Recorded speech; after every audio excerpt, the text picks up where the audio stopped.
%112%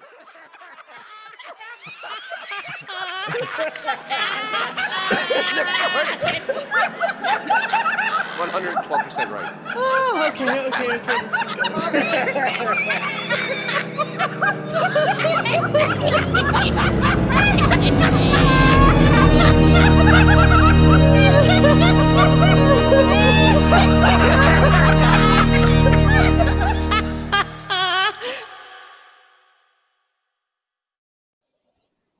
Okay, it's showtime. We are live, and thank you for coming and spending your Tuesday night with us at Radio Gunk.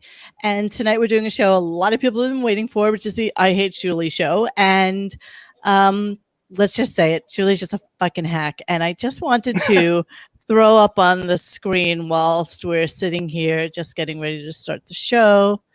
There we go. Okay. So let us. I got a Call of Duty advertisement.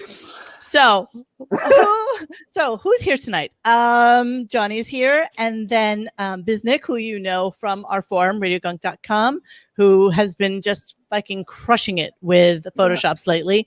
And I'll show like a nice cornucopia of Shuli Photoshops as we're going through the show. And special tonight, live from Australia, is Bon Jovial, who you guys also probably know from the website, and he has taken painstaking measures to cut clips for this show. As a matter of fact, about 60 of them, and he has been working on this for at least the last month and a half, if not longer, more. I think longer. How long have you been working on this? Hi everyone. It's been a while, 5-6 weeks, something like that. It's been excruciating. His voice is like always sort of ringing in my head all the time. Crazy. I've listened to him more than anyone has ever listened to him, or that anybody has a right to listen to. Let's We're be honest. sorry. Yeah, exactly. We are so sorry. No, it's worth it. It's so worth it. So let us discuss for a really quick second a couple of things before we go into the show. Number one, it was really kind of weirdly interesting that Radio Gunk, your favorite Radio Gunk, was mentioned by this Michael Cernovich, whom I didn't know until today. I mean, neocon Ruski in the Russian exactly, but fuck it. Any publicity is good publicity. Anybody can have it down. Absolutely. And so it's really interesting because he's started a little bit of a shitstorm about Howard, because Howard backed Joe Biden, and then also PS told basically all Trump followers to shove Clorox up their asses or something to that effect. So so this guy Cernovich, I think I'm saying it right, and if I'm not, I'm sure you'll tell me. Yeah. Okay. So he posted a link to our site with a clip that has since been removed about him going on in a very creeptastic way about the Olsen twins. So John kind of jumped on that shit immediately. What a crazy request last night. I'm watching. What the hell was I watching? Thank you, Emil. For sending us some money. We really appreciate that. Oh, there is Super Chat, and we're using that to raise money for our site, because for some reason, even though there's a shit ton of people online, they're not leaving. They're not going anywhere, and they're not coming back.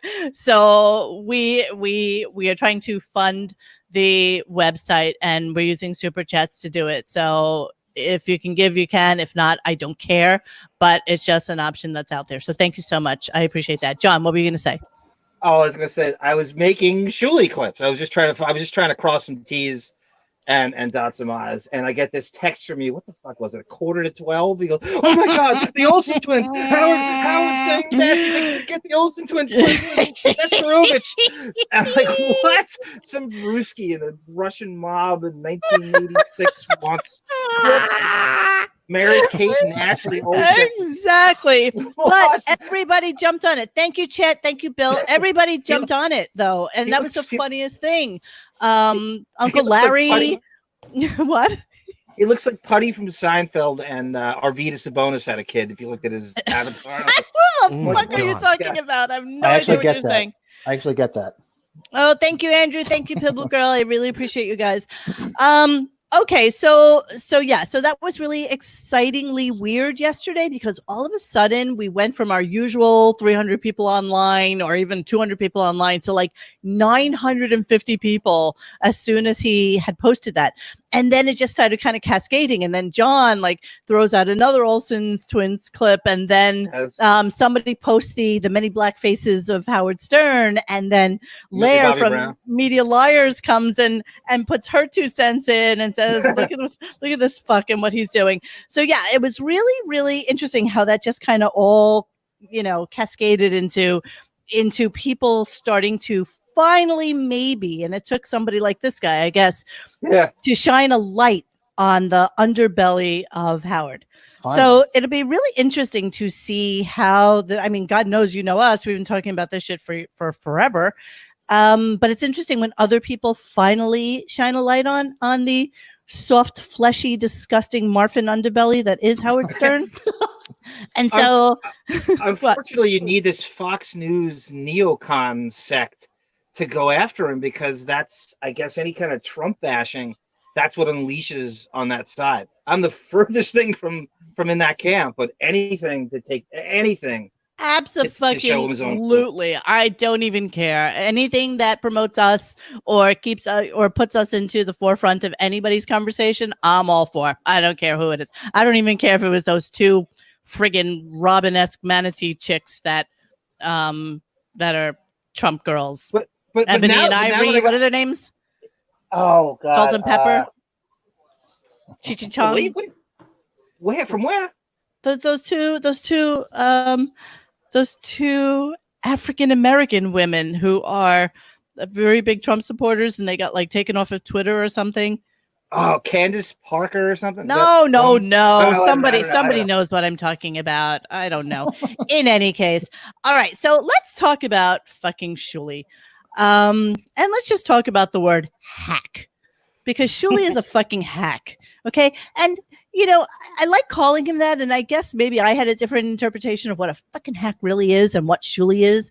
And to me, a hack, and Todd's going to speak to this later, because as you all know or don't know, as the case may be, we had a contest 2 years ago to send somebody to Shuli's comedy stand-up in Philly, maybe, or somewhere. I don't even know. Valley Forge, King of Prussia. Valley Forge, King of Prussia.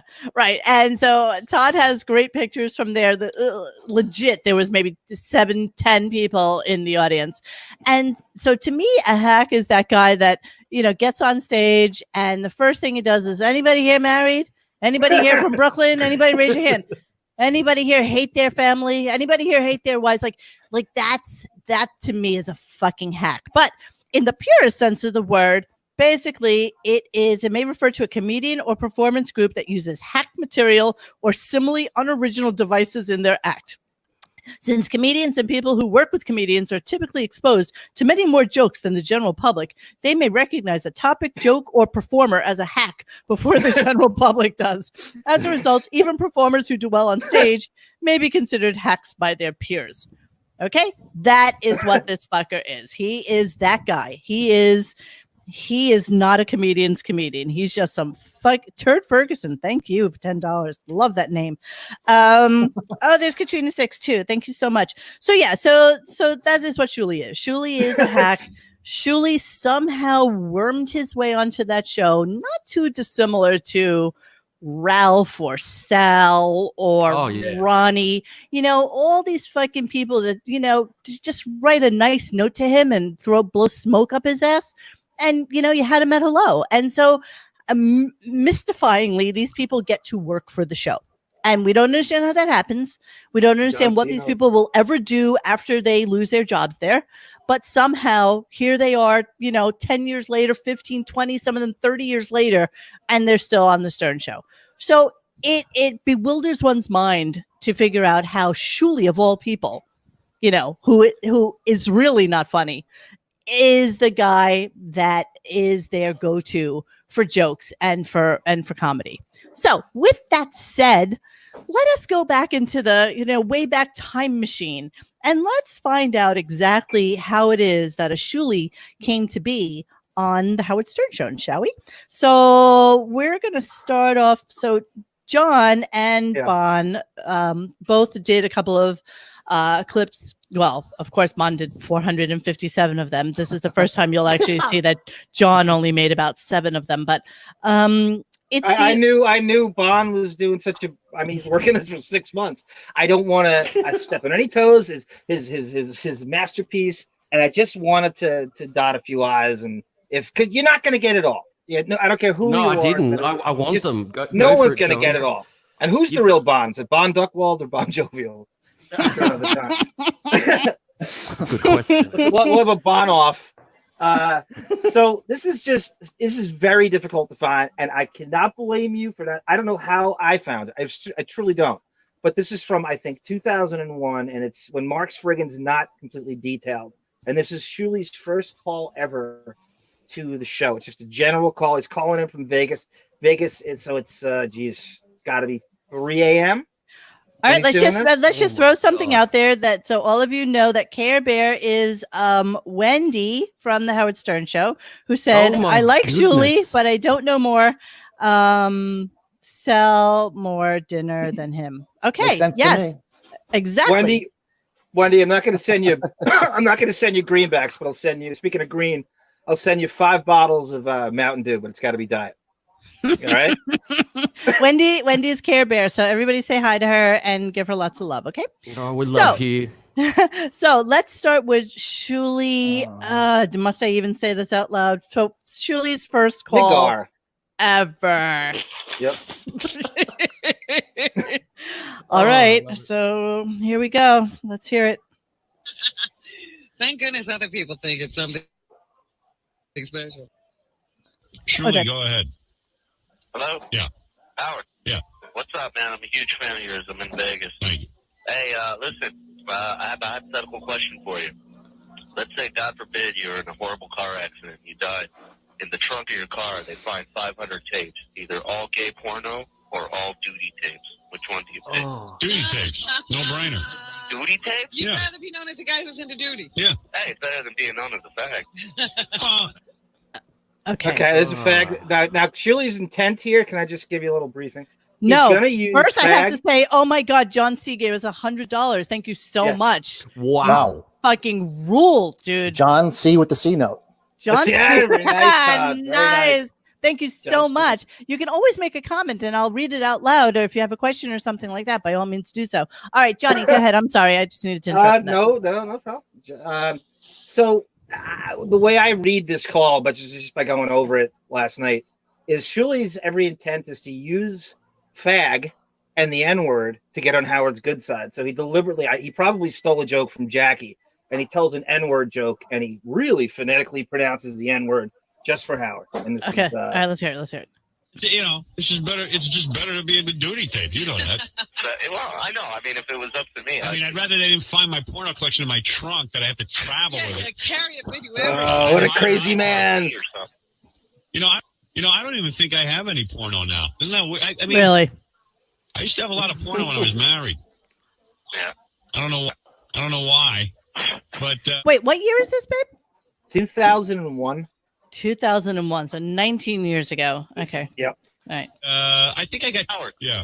It sucks. All right, thanks. Hey, Howard. Yeah. Can I make a quick proposition for you here? This is comedy. I have a joke to tell you.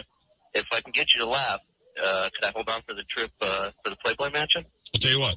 If you get, you're in Vegas, right? Yeah. Oh, I was going to give you a trip to Vegas. Hey, how about this, Howard? Yeah. If I make you laugh, can you let me make one bet with you guys at the table? Oh, because you live in Vegas. Yeah. All right. If you make me laugh right now, you can come to the table, and you got to bring your own money. All right. Because we only got $100,000 that we got to get to somebody. All right. Go ahead. Okay. St. Peter's at the pearly gates. Oh, it's one of these. Wait. It's real quick. I'll do it quick. Is it Jackie, dirty? don't ruin it. Heck? No. Okay. St. Peter's at the pearly gates. I hate St. Peter at the pearly gates because you know there's no St. Peter. You know there's no pearly gates. So go You ahead. can't even get in. Hey, Howard, you said in your movie, suspend disbelief, all right? Okay, go ahead. Okay. St. Peter's at the pearly gates. 3 black guys show up.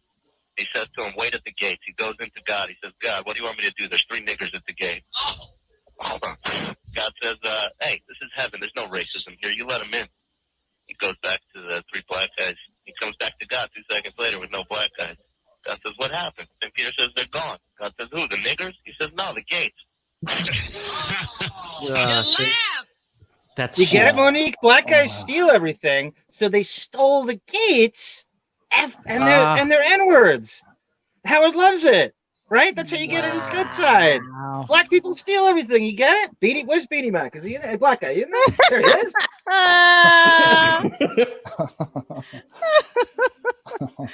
Wow, what a fucking racist. Well, 2001. Okay, so I don't even know if they even get a pass for that. But what the balls on him? So okay, so that's. I'll bet you John S's $100 to John he C. stole it from Jackie. John C's $100 he stole it from Jackie. I wouldn't put that past him, but you know what? That's one of those shitty, racist lawyer jokes. You know what I mean? That you expect everybody to laugh, even though they're a little bit uncomfortable. And of course, Robin always gives him the end pass, so that it's not frowned upon, right? But this is his big moment, though. He prepared for this for a very long. This is his first call, so he really, really hunkered down and found the greatest joke to appeal to Howard, and he went to the N-word. It didn't get any better. Of course, a gay or N-word. Those are the two things that he loves the most. So, you know, that's where his brain goes on a consistent basis. What we were talking about before we got on air was about Shuli Egar, Egghead not being his real name. It's going to be Shuli Beggar soon. Shuli Egar. So, what is Shuli's real name? Like, what's the story there? Shaul, to be kind in the right measure. Wait, give it to us. Okay, so it's Jesus. It better be on here, isn't it? Jesus Christ. Oh no. Okay, so don't pee in my Shaul. Sean is his other name. Chewbacca. So this is Shuli's name history. He changed his name. Shuli is not his real name. He tried to showbiz it up. It was too Jewish. So his real name is Shaul. And he changed it to Sean. Shaul. Very nice. Don't pee my Shaul. Shaul. Oh, here we go. Shuli's kid's name. I forget. What is her name? Natalia Egar. What is it, Fred? Food poisoning? Well, Shuli's Israeli or something, isn't he? Yes. He's like super Jewish. And then what's his wife? Is she Israeli? I think she's not Israeli. I think she's Jewish, though. Yeah. I think she's Christian. Oh, you think she's Christian? And so Shuli got into the naming of the baby with a Hebrew name like his. Like Shuli's a Hebrew name, right? I assume. Yeah. So, yeah, I guess he wants her to have the same experience in life that he's had with his unusual name. Ah. From Detroit to Tony. Detroit's rough, man. Hey, Howard, I just got the full name. It's Atalia Yale Agar. Oh. This Yeah. is So Igor. good. Igor. Is it Agar or Igor? Igor. Igor. Yale? Y-A-E-L.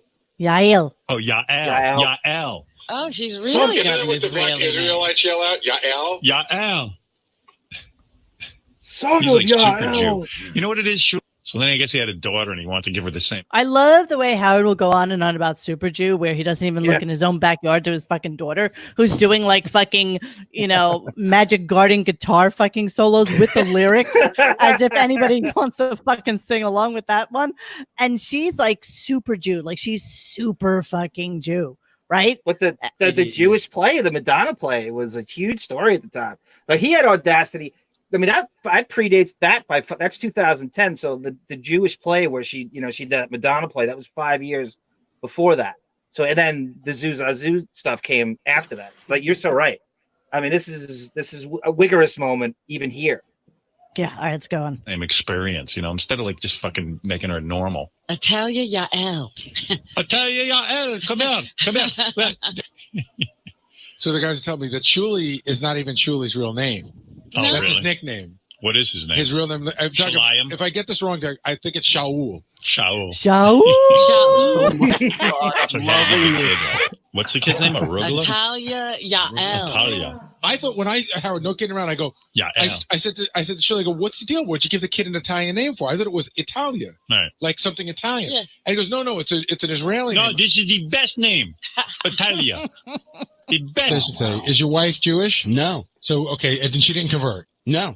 All right. So okay. So that's not. It's not like it's a complete like. It's not even a big issue, you know. It was just Cheek's Hebrew name. She actually picked this one more than I did. What were some of the?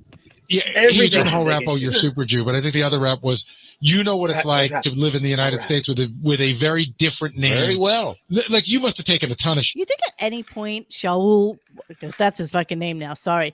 You ever think that Shaul ever wore like a little bald spot cover? Like, do you ever think that he was? Yeah. God, yeah, yes. I bet you he did. I bet you. Yeah. I bet you he wore a yarmulke. Skull cap. Is that what they call it? Yeah. And the yarmulke. I bet you he wore one. I bet you that's like for how sure. he was raised and that whole shit. And then he probably married outside of his religion, which probably pissed his parents off to no end, right? And next thing you know, yada yada yada. There he is on Thanksgiving with those two fucking cows, High Pitch Eric and the one who died at fucking Thanksgiving, sharing a meal with his family on their broken IKEA furniture. Yeah, I fucking hate Shuli. So there will be no love for Shuli in this entire rap. Okay, so but as Bon Jovial has the clips, he really wants to let you know he's Jewish over and over again. He clubs you over the head with his Judaism like nobody I've ever seen, because he thinks he's going to get some kind of Zionism advantage from Howard the more he reminds you he's Jewish. I really do. There's no other reason to voice your religion that much unless you want an advantage from it. Yeah, he really crowbars it into his act as well. Yeah, everything. Absolutely. Right. You saw his act, right, Todd? It defines him. It defines him. It's just so predictable and so stereotypical. It's almost offensive to. It's not good. Yeah, it's offensive to comedy. Yeah, it's offensive. Absolutely. Yeah, I was actually offended going to King of Prussia. I want to see him do that N-word joke in Detroit. Like anybody wants Shaul. It's like Shaul, Werewolves of London. Shaul. I love it. I can't stop saying it. I fucking love it. All right, so swinging around from the Shaul canon of origins, the origin story. When did we finally get to him on air? When did we finally get to him being a part of the Stern Show? So who's taking that? I'm going to say Bon Jovial should, because of the world's meanest listener. I think, is that the next transition from that? Yeah. Okay. This is when he's sneaking around like a little slug for this period for like a year, and this is when he starts to really up the ante and really must have been on hold for so long, very much like Eric the Midget in these kinds of things. Yeah, Monique, he's exactly right. So Shuli's the guy who jumps on hold at 5:50 in the morning and waits until Howard picks up. I mean, he must have done that every single day since 2001. He's that guy. Yeah, he's sure. All right, you're gonna have to hang with me a few seconds, because for some reason my Bon Jovials are not popping up. So give me. As you know what happened, they love Bon Jovial's accent in the chat box. You're the Steven Adams of Radio Gunk. Bon. Really oh my goodness. Here we go. I knew this was going to fucking happen. I love it. But listen, you know what? Just don't deny it. This is...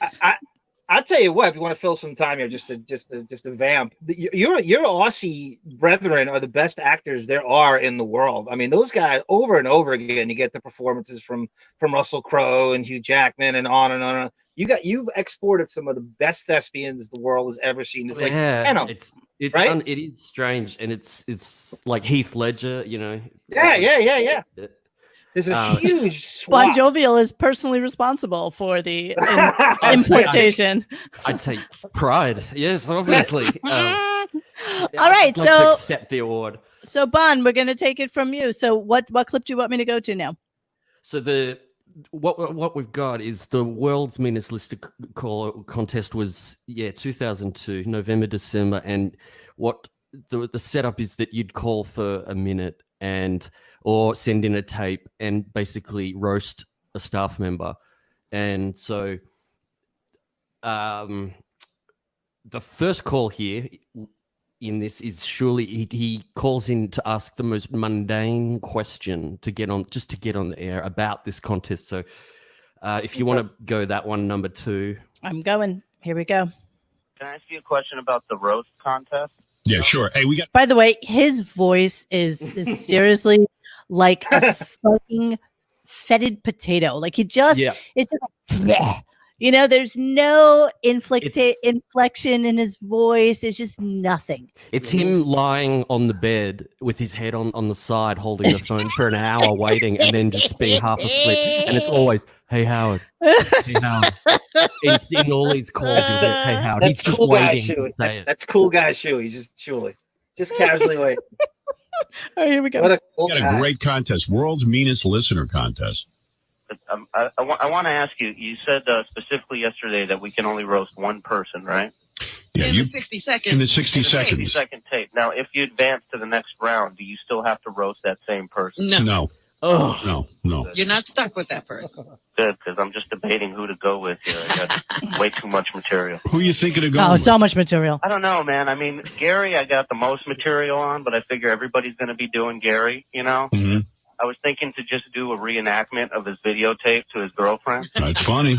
you know? But, that would not have been good. you know, because I have all the dialogue written down, so Right. I can do a little of that. Or I was thinking, you know, maybe you, Howard, because maybe some people may not want to upset you or something, you know? No, upset me. Go ahead. I'm telling you, I'm ready to Well, take he's it. talking all about fair what game. people Monique, might all be fair thinking, and he's right. Go, babe. Monique, I'm sorry. To Howard's credit, and by the way, it's a great clip on. To Howard's credit, he gets the shit kicked out. I have this contest on my YouTube channel, and it is blocked in so many ways. I've had to edit my way around it. Howard gets eviscerated, and there's a lot of shots at Allison and the kids and the divorce, and also really, really in shit he'd never go near today. It's really, really a good listen. so That's why it true. gets blocked, right? Yeah, and I've got them all there after this. It's so good. I can't wait. Okay, here we go. Yeah, but I'm just telling you, don't worry. I mean, you pick whoever you want, and the final votes will actually be done by the audience themselves. Won't be us anyway. Right. Right.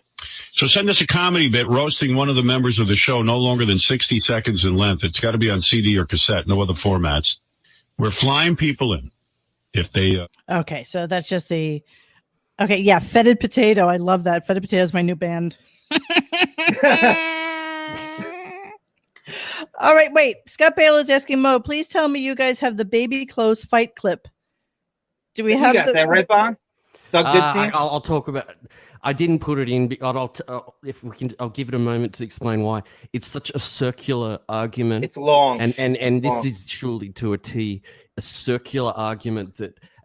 It's a theory I have is that sometimes his airtime is because something's happened and something's fallen through, and so they go, "What the fuck do we have to get 30 minutes or 40 minutes?" And they've got a book. I know. Gary's got a book or something, and he goes, "We've got Shuli had an argument with Doug," and that argument, it was so boring. It's just Shuli's, you know what? I gotta Shuli's see. kind of right in that argument, and then Doug couldn't give a shit because it's his wife's issue, and Doug just goes whatever for 30, 40 minutes.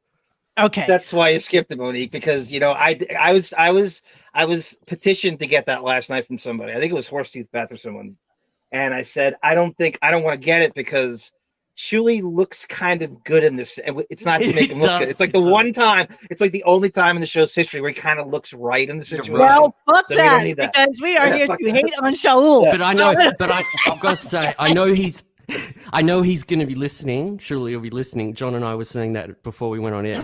So it's not that I didn't want to put it in. I'm not being biased. Okay, if he was good in it and got a lot of comebacks, I would have put it in. But he's not, and it's fucking boring. So I just thought, nah. He was in the right though. So Shuli, I know you're listening, man. I know you're listening.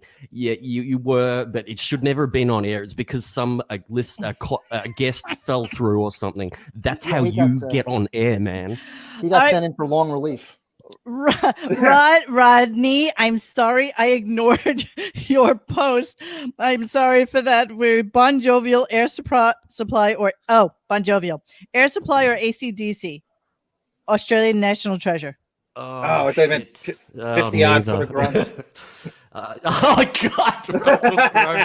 Yes, yeah. I'll take 50. Get more men at work. No, I like Silverchair. Remember Silverchair? Yeah, I remember I'm that. a fan of them, and Tool and Radiohead, who are not from Australia. Music. I don't listen to AC/DC. I can't. All right, so I guess we're gonna go forward into kissing ass and sucking hard, huh? Yeah. So what happens here is this is his MO on this. He's calls while this contest, it's like once a week he calls in. It's like he's got a little diary and he goes, I'm going to call in Monday and then I'm going to call in next week on Tuesday. He's got it all planned out. This was a planned campaign to get involved in this show. So he calls back with another. This is him calling back to ask more about that and tell them that he's got his shit. He's sending shit in. I'm just reading Shuli is listening but having cricket hotspot connection issues. All right, I'm sorry, Bon. Continue. So it's really sucking up.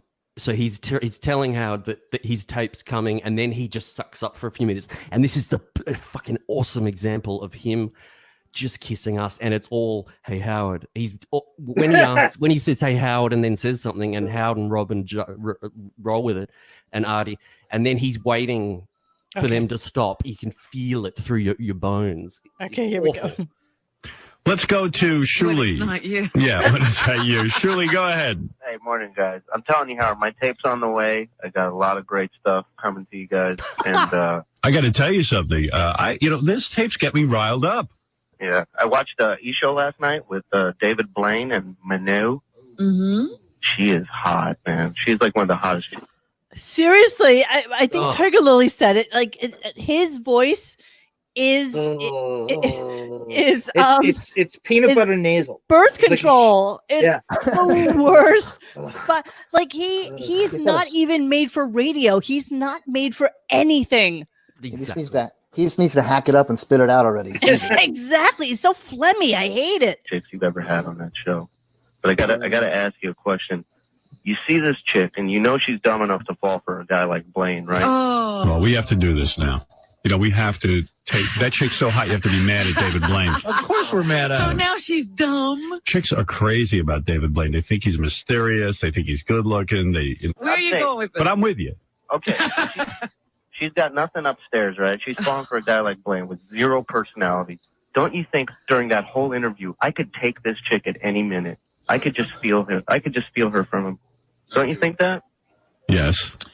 Yeah, so why don't you do it? You think it too, don't you, Shuli? I don't think I could take her. I'm a loser. I know that. See, Shuli thinks he's right 3 card about that. tricks away from getting a chick like that. Yeah, it's so funny. That chick is super hot. I'd say she's the hottest chick I've ever seen on this show. He's got money. He doesn't even have to work all the time. He can spend a lot of time with a chick, whining and dining her. He really gives him the full workout because he's got time. Let me ask you, Howard, as a guy, you meet a chick that's like super hot, right? Yeah. Let's say Beth's personality. What are we listening to? What is this?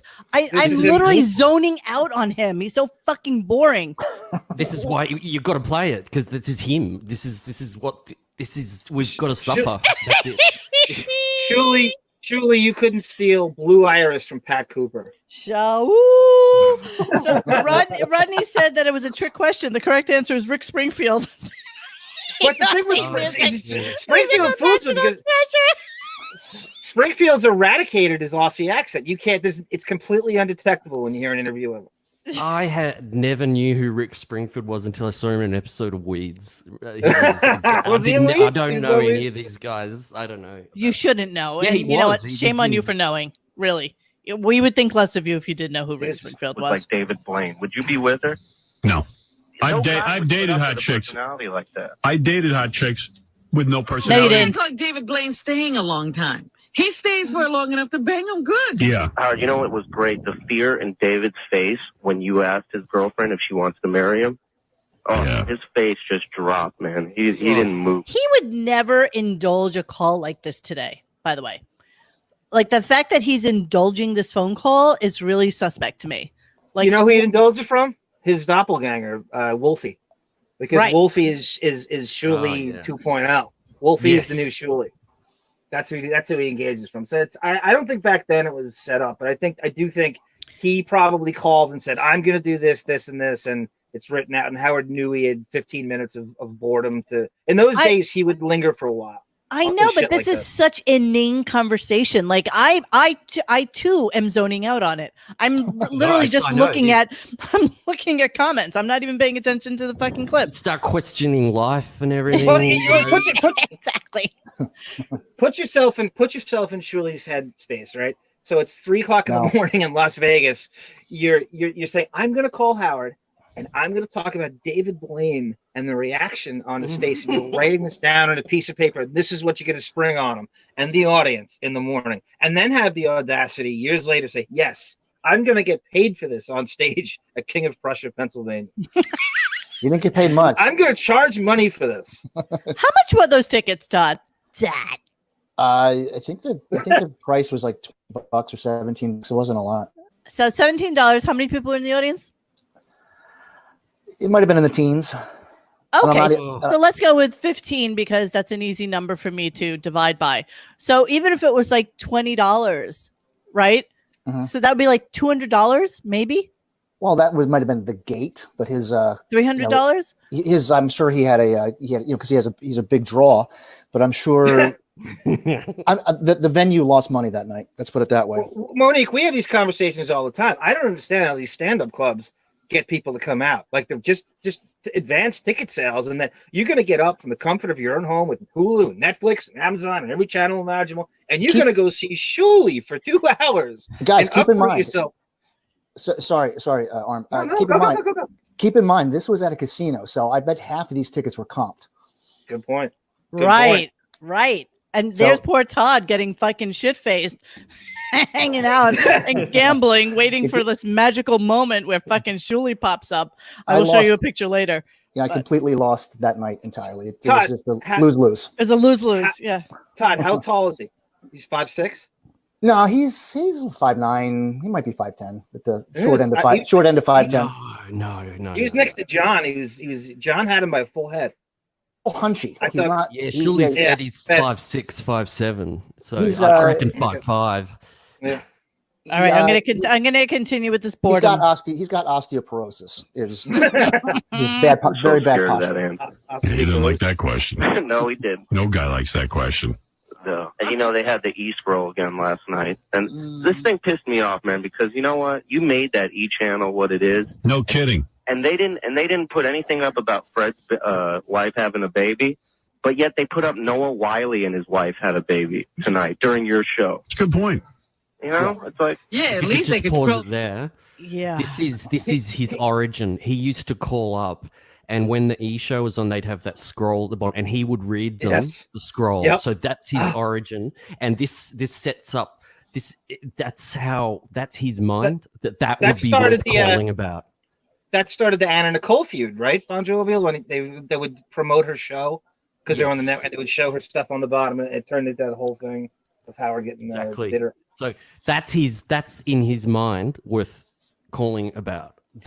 That's what pisses me off. Anything else to this clip, or can I move on? This is worth it to get. This is worth suffering because this sets up the next clip, which is just well. How about that? Awesome. How about that comment? Julie goes, "You made the E-channel what it is. What is it? It's the worst. Yes. It looks like it's black. Have you ever watched E? It's like looks like it's black and white. They have no coloring in their pictures. Is it even still on? It's still on. I don't know. But it wasn't on most of the cable systems in the country for a long ass time. Oh my God, thank you. Diamond and fucking silk. That's what I was trying to come up with before. That are Robin's doppelgangers who are Trump supporters. Do you know what I'm talking about now? Oh, forget it. Thank you, person who just said that to us, which just scrolled by. Okay, sorry. Text I don't know. You know what? It's so ridiculous. This whole thing in television, including E, to have scrolls underneath the programming. Yeah, the TV program is not enough. They like to multitask, and I'm like, no, they don't. They're trying to watch David Blaine's hot chick, and she's taking every frame of her, and then a scroll. And that rack, you need every frame possible. You bet. I wasn't lying though. She's hot, huh? She's unbelievable, man. She's unbelievable, man. Total E-scroll. It's like, so what? Who cares? I know, especially during my show. Is there one person responsible for coming up with that? Oh, fuck off. I hate everything. I hate everything about this show so far. I fucking hate him. I hate Shaul. His radio pewter. It's 101. It's obscure 101. Make it look like he invented the E channel, and he's really working that He's really working that kind of, sequious kiss his ass magic, and that's every call he does something like that. That's how he got in. I mean, that's how do you come in last in the Winsteadering Jobs contest and you get hired? Exactly. Right? A couple people just quit midweek. Yeah, exactly. All right, so this obviously is leading us into some other horrific fucking show. No, this is the payoff. This girl, this woman Mara, calls in after this call and is furious at how boring this is. And what she does in this call is funnier than anything Shuli's ever done on the show. Okay, it's outstanding. All right, here we go. Yeah, Mara, hi. Are you insane? What these ass kisses? Oh, she looked at you. She was melting. She wasn't melting. She was looking at you saying, I need that Gucci bag. I need my Prada. Hello? What's with that echo? Is she on the can right now? Am I in the can right now? You know what? Are you dropping the deuce, honey? Who's you? Is this John? That's Shuli. You dropping an upper decker there? Oh, Shuli. All right, whatever. Boo-hoo. Okay, you broke me. Go to hell. Hey, Mara. You know what? Don't flatter yourself. And you know what, Shuli? Don't flatter him. Hey, Mara, you little skanky hoe. I'll tell you what. Mara, it's women like you that make guys like us want to give every other woman anal. All right? Okay, excuse me. Well, guys like you that make women like us say, put the money on the table. Hey, Mara, I guarantee you date me. Howard, the only time you were even remotely attractive was when you were making that movie. Let me tell you something, honey. You would totally do me. Oh, brother. You know you would. Why don't you be honest? Well, you know what? A little ecstasy, some liquor, some pot. All right, fine. Heroin. I'd have to take heroin to do you. Hey, Mara, at what age did you start looking like Dennis Franz? Yeah, when did you? Why did you start looking like an old lady? That chick. That's you in those Nextel commercials? I didn't know that. Yeah, okay. All right, Artie. And Hey, Mara. You for real. Maybe David Blaine's girlfriend was looking at me because I have money, but at least she's looking. That's right. Oh, trust me. She was looking past you. Whatever. Dream on. You know what? Don't even do this to Bats. Bats, don't worry. Nobody wants him. He's all yours. He's all yours, Bats. No need to keep staying on those drugs. He's going to stay with you. Drugs? What drugs? What are you talking about? Mara. You know Bats needs medication to be with you. I dosed her up pretty good last time. Howard, What do they take to be with you? You're on the phone I am all the time. sunshine, okay? Yeah, Mara, hi. I love it. Fucking Mara. That's like funnier the- than Shuli could ever be, I think. It's just brilliant. Yeah, she wasn't reading off a pad and paper either. Right. That's She was right. totally just riffing and ripping him a Shaul a new asshole. I love it. So wait, this is during the world's meanest caller contest? Yeah, so because Shuli's on air trying to be mean caller. Like, what's his point? At No, this point? this is the one we played before that, the kissing us and sucking, was him. He called to tell Howard that he's mailed his tape, and then it was just a bit of kissing us. He'd keep calling, kissing us constantly. God, while I his hate him. tape, and we're going to get to his tape at the end of this, but this sets up the calls, and I had to just put them in because these entries that were so amazing. They're kind of gone down as classic. Shaulisms. Well, these people nailed, and what John was saying before, this one, midlife crisis, everything this guy says, Howard would never play this because this is so insulting to Howard. Oh, that midlife crisis riff. It's you got awesome. That? Yeah, it's next. God. I like that too. It's very, very unique. The sound of this guy's voice. He sounds like it's like a Joker impression, right? Oh, it's insane. And what he says, everything, a Botox, going to the Hamptons. I can't believe it. Yeah. Oh, I love this. I can't believe you got that. All right, so I'm going to play it right now. But Scott asked Mo, do you hate Shuli more than John Hine? I'm going to give more hate to John Hine simply because he has parlayed being the most droll, horrible, monosyllabic, monotone, horror that has been able to somehow get lucky with some stupid fucking jump the shark, get lucky to get onto the Stern Show, get lucky to even have his own show on the Stern Show, and then from there get onto a fucking sports show, all with nothing. I mean, he is a 0.0. There is nothing about him to like. He's not fun. He's not funny. He's very serious. He never takes fucking criticism. He doesn't know how to do sarcasm. He's fucking boring, and he orders hamburgers plain. How could you not hate him? Like, seriously. He put the dipshit in Insipid. He's an automaton. All right, here we go. Midlife crisis, world's meter callers. I love that we're doing world's meanest caller contest. This is great. Oh, I love this one he found. This is good. I think it's the same one. All right, I'm waiting on it. Midlife crises. Yes, Something that's like it. that, right? Where is it? I am playing it, but I have no sound. You're in the Hamptons with hair plugs. Yeah, that's Midlife it. crises. It's so enjoyable. Wait, guys, do you see I'm playing it? I don't have any sound though, and I don't know why. All right, little technical difficulty here, sirs. Let me just refresh the page. Oh, you got the graphics up.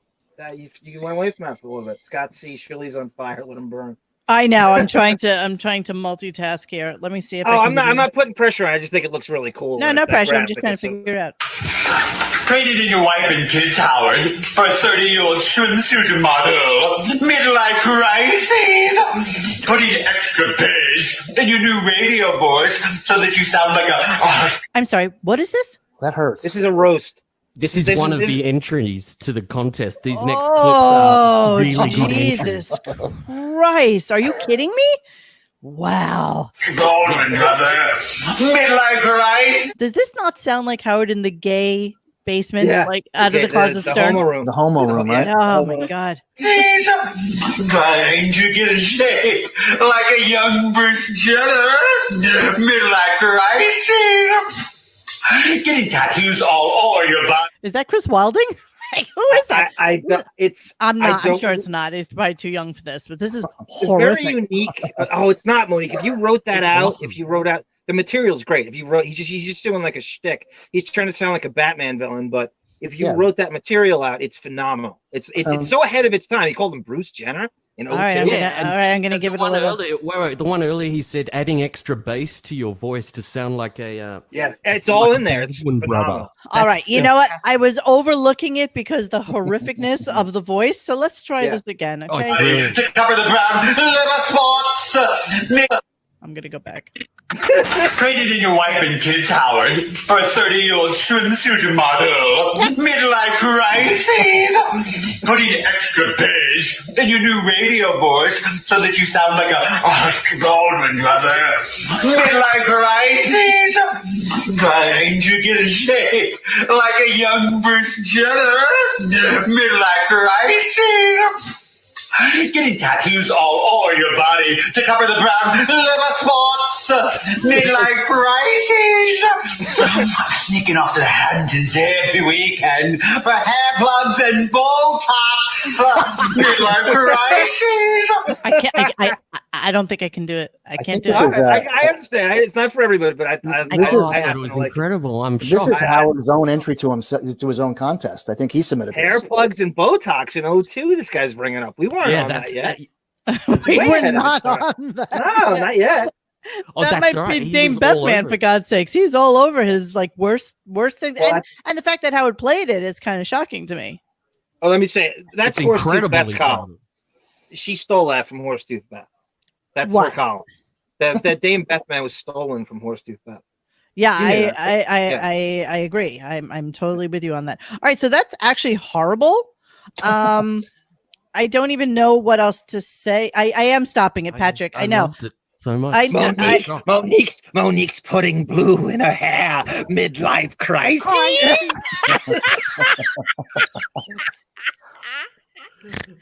She's hanging out with KC and Port Jefferson. Midlife crisis. So good. You got more, John? Oh my! I'm sorry. No, I don't want to disrupt the show. No, Feel bad. please. No, no.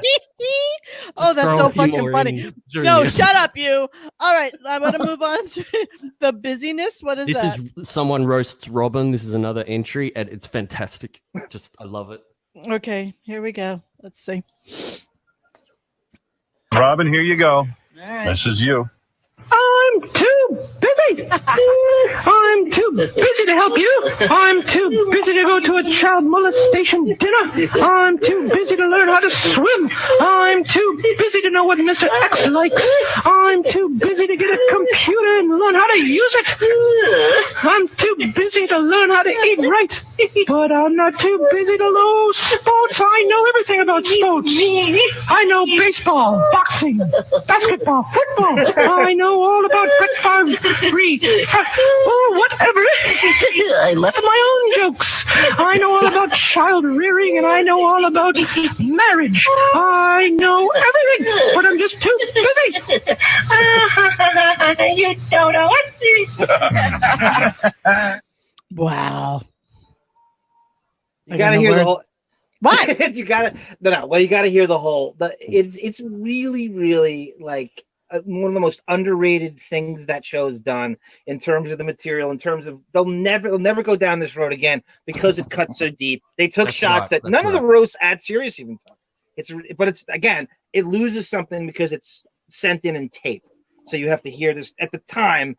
You weren't sending audio files to people. It was tapes and CDs and shit. And these guys are sitting there in a Philco tape recorder recording these roasts. All right. Well, I'm gonna pull the audible now, and I'm gonna skip to Sal's entry. So cool. Sal was competing for World's Meanest Call. And Sal was consistently good on air. He would rip Gary a new asshole constantly. Shuli seems to just be like a milquetoast ass kisser. Like it's a completely different dynamic. So Sal obviously is not on the show yet, right? And let's hear regular caller, right? Contributor. Yeah. All right. Sal joins the show in late 04 when John leaves. So that's when John gets there. But Shuli's not hired until 05, and he gets this. Okay, yeah, because I'm interested in how Shuli even came to be on the show. Really. All right, okay. There's a little sketch where Sal breaks into Baba Booey's house. All right. All my life I've been roasting Gary. So for this contest, that's too easy for me.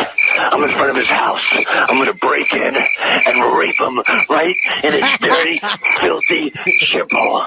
Come on. Got to open the door.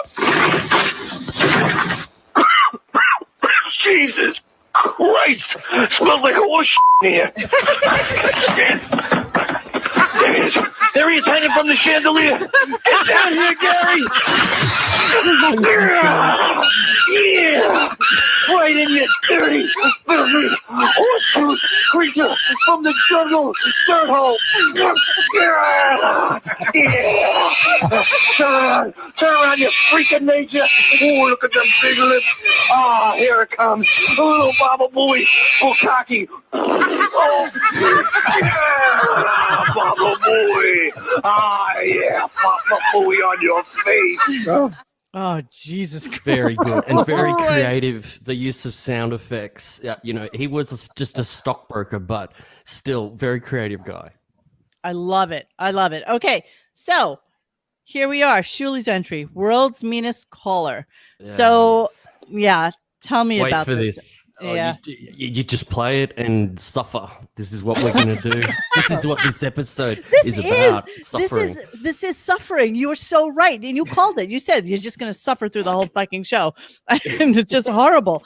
Monique, when we get to the end of the contest, nothing against, just like the John's Job contest, you feel that this thing is fixed because at the end of who emerges? It's Bob Levy, it's Yucko. And if you listen to the contest, and these guys did, none of their material was close to the obscure. They were just racist. It wasn't even close. It wasn't even close. So they had racist. You're right. They had them lined up before the contest, just like Richard was chosen before the contest even started.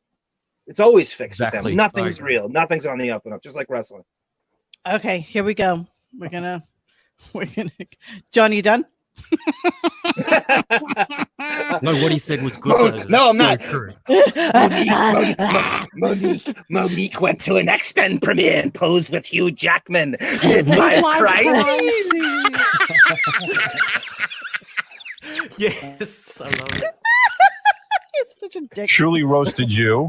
Could let him in the contest. This one's for Robin Quivers. You know, I learned a lot about your relationship with Mr. X, Robin, when you two were on the Newlywed Game. I learned that Mr. X tunes you out just like all the listeners do.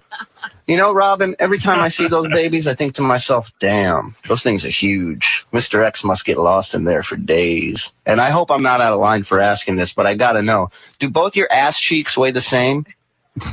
Your dumper's gotten so big, we could see it from the front, Robin. Hey, Robin, Sidney Poitier called. He says it's his turn to be the house nigger. Time to switch. Yeah. Wow. Hey, Robin, you know, I really like when you wear your glasses, because I always wondered what a black Mrs. Potato Head would look like. Hey, Robin, I thought of a great Halloween costume for you next year. Get a skateboard and lay on it. You could go as a Dodge Durango. Oh. Wow. He loves that N-word, huh? That's all I'm thinking about. I think that's an ongoing thing, you know. He loves that N-word. And he had time to do this over and edit it and re-record it, and that's what he decided to send in. This is the best he's got. That pile. No. You know, I know why you do this to me, Rodney, and I know you fucking torture me so, but, you know, he's still on the fucking Rick Springfield thing. He even fucking Skyped me to let me know that Howard Stern is 4 years younger than Rick Springfield. And I don't know why he's obsessing with this. I just needed to throw that out there. I got some advice for you, Rodney. Don't talk to strangers. You know they'll only use you. All right, where are we going to next? We're going to them kicking Shuli out of the contest, and they just kick him to the curb. It's really short, and it's great to listen to because they're all just like, no, not Shuli. Okay, perfect. But I'm taking Shuli out. Okay. John? I would take Shuli out. All right, that's 2 for Shuli. If meanness is the criterion, Shuli's out. Okay. The other four are far more mean.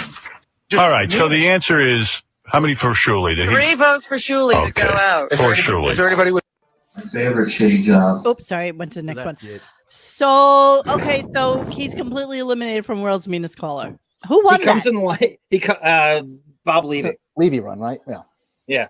Now that's not fixed. If you listen to Levy's roast and you listen to the obscure fans, you'll never think he was the best. I want you to go back and listen to this, Monique, when you have time. You'll be like, "This it's fixed." You would never pick Yucko and Levy if you go listen to this whole thing because they know they were ordained in, just like the other contests. It's so fucking fixed. I agree. All right, where do you want me to go to next? So we can. This is what he was doing probably around this time. Oh, the wheelchair guy, right? Wheelchairs at the airport. So this is his stand-up. So now, Shuli, I know you're listening, fucker. So we've got to your stand-up. So we are going to expose your shit stand-up. Oh wow! There's many clips of how you just suck on all levels, timing, everything. And this clip is just horrendous. And I've chopped it shorter. I love this. Could we have a more perfect person to rip fucking Shaul a new asshole? Like this to me is you're a gift, Bon. You're a fucking to be hated in the Outback is equally in the States. I know I've got a kangaroos running past my window right now. It's unbelievable. Really? It takes a lot of effort. All right, here we go. Was pushing wheelchairs at the airport in Las Vegas. I know that may sound like a really redeeming thing, like, wow, he's helping the handicapped. Wrong. Handicapped people don't want your help and will not ask for it. So who do you push when you're a wheelchair pusher at the airport? Fat fucking loads. That's who. Oh, yeah. They got a special name for those wheelchairs. It's called the Galaxy Chair. That's right. Yeah. Oh, it's absolutely 100% true. If you ever hear a dude on the walkie, what do you need, a Galaxy Chair to C19? That's a fat motherfucker at C19. You can bet your ass on that. These things are like Escalades. They're huge. You got spinners on them. It's all fucking crazy. I did this job, man. I had to take a Galaxy Chair my first week. And we got a Galaxy Chair to A9. Everybody starts laughing. Send the new guy. Let's go. Oh, I'm on my second know. goddamn Well, REM sleep. You can't do this. I've got to say to you, this is the problem with this subject. This is absolutely awful. So you're gonna want to. I don't know how you're going to deal with it. Because when we play his stand-up, you realize how much he sucks. So my question is, how did Lauren Michaels miss that? You know, and all that time. Could you see Lauren just plucking him out and throwing him on Weekend Update to do that Galaxy chair bit? How did they miss it? How did all the comedy with spinners on the wheels? Wow, really fucking awesome! The loudspeaker impression was incredible. Yes, yeah. Nobody ever does that. No, that's a great. You know? Bon, where did you find that? That's crazy. That's YouTube. It's called the Galaxy Chair on YouTube. Is that on Shuli's channel or some Peter found? Oh, it's his own. Wow, okay. That's one of his greatest hits. He's very proud of that gem getting. You don't want that gem being scrubbed from the internet. Even worse. All right, I know you're going to torture me more, and yes, audience, we are torturing you because you know what? If we have to hate Shaul, so do fucking you. Yes, okay, enjoy. so this is just the icing on the shit cake that is fucking Shaul. I had to pretend to be friends with him. Yes. This is why I love you so much for doing that. Thank you. He was doing the Lord's work. Yeah. Shuli posting that though on his own channel. The kind of subtext behind it is, "Oh my God, look at how much I've gotten better now. I'm so good now. That's how I used to be, and I'm great now." It's like you're supposed to like compare that to now, and he's such a polished pro. He's so grown, right? He's grown so much as a human and a comic. Oh, well, that's important. He's a comics comic. I'm a comic. I paid my dues. Do you remember recently? Do you remember recently that he it's so stupid. He was doing a show where he was going to be sober for the first one and drunk for the second one, and let's see what hijinks ensue. Right, and you know the reason that he actually made an album, because of course nobody does albums anymore. But the reason that he had to do that is that's the only way that you can actually be considered for the stand-up comedy channel on Sirius. Yes. Is if you have recorded content, meaning not just a video, but that you've actually produced a DVD or something. So I bet you he paid for that out of his own fucking pocket so that he could be considered for the stand-up comedy channel on Sirius. He's ruined every other channel. You might as well go to the stand-up channel and ruin that too. I wonder if Scott, the engineer, helped him with that. I'm just curious, like how that all came about. I bet you he had somebody help him with that and then put it out. Because all you have to do is sell like one in order for it to be like a CD, that's been put out. So that's the reason he did that. Just in case you were wondering. Well, some of these clips further later are from that album. I'm pretty sure the Learning Channel, Magic Johnson, and they're fucked. All right, so I'm going to move on. So, Shuli, Get John's Job Games Quiz 2004. Strippers didn't turn up. Okay.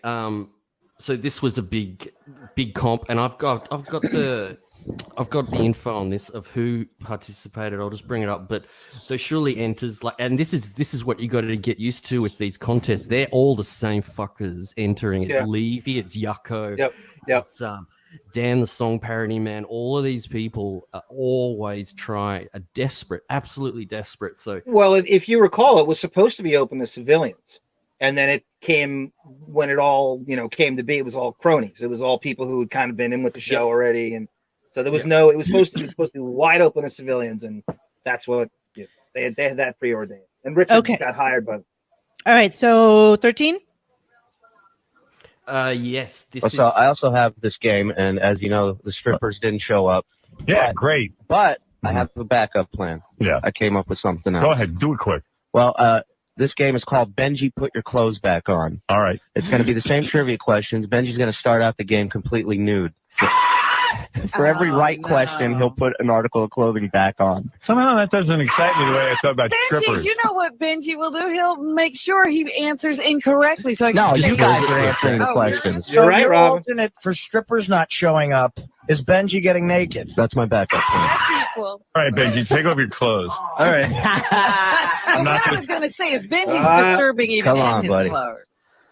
So every right question, you'll get an article of clothing back on. I hate everything about this. Why let are me you tell you what torturing it's me about. with this?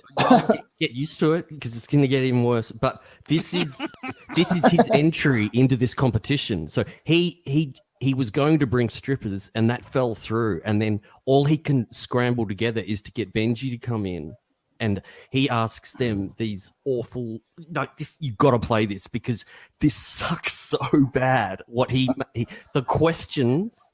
And I don't want to spoil it because it's so ridiculous. All right. So good. You are forcing me to do something I don't want to do.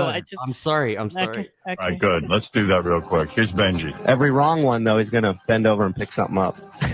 Oh, no. So this went from having hot chicks in the studio to Benji naked.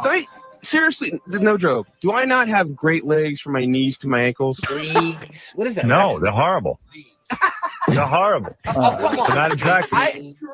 Dude, my leg is long, and let's go on with the game. I'll go first if you'd like. All right, this is Stern Show trivia from classic fights, stuff like that. Okay.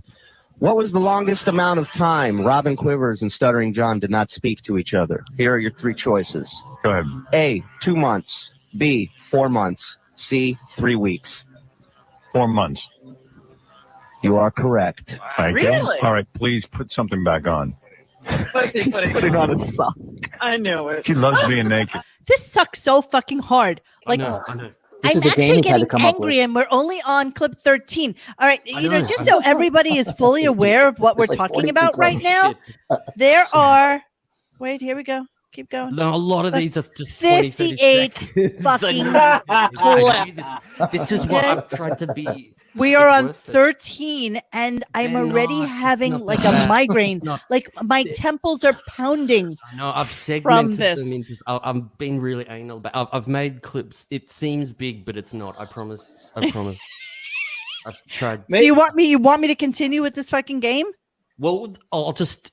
Every question he asks, It's they horrible. get right. They get right. Though. Oh, it fucking sucks. He fucks up initially by not bringing strippers, and then they answer every 4 or 5 questions. They get them all right, and then he just wanders out.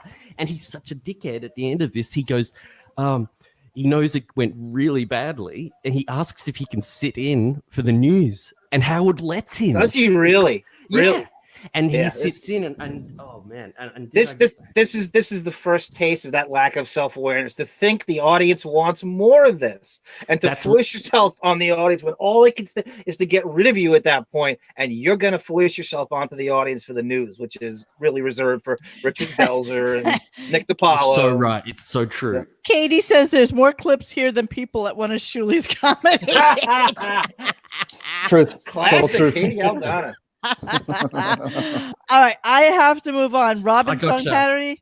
This is in Get John's Job. You have to do something like a song parody. So this is his entry, and this is one of the worst things you'll ever hear in your life. Can I make a prediction at the N-words in this?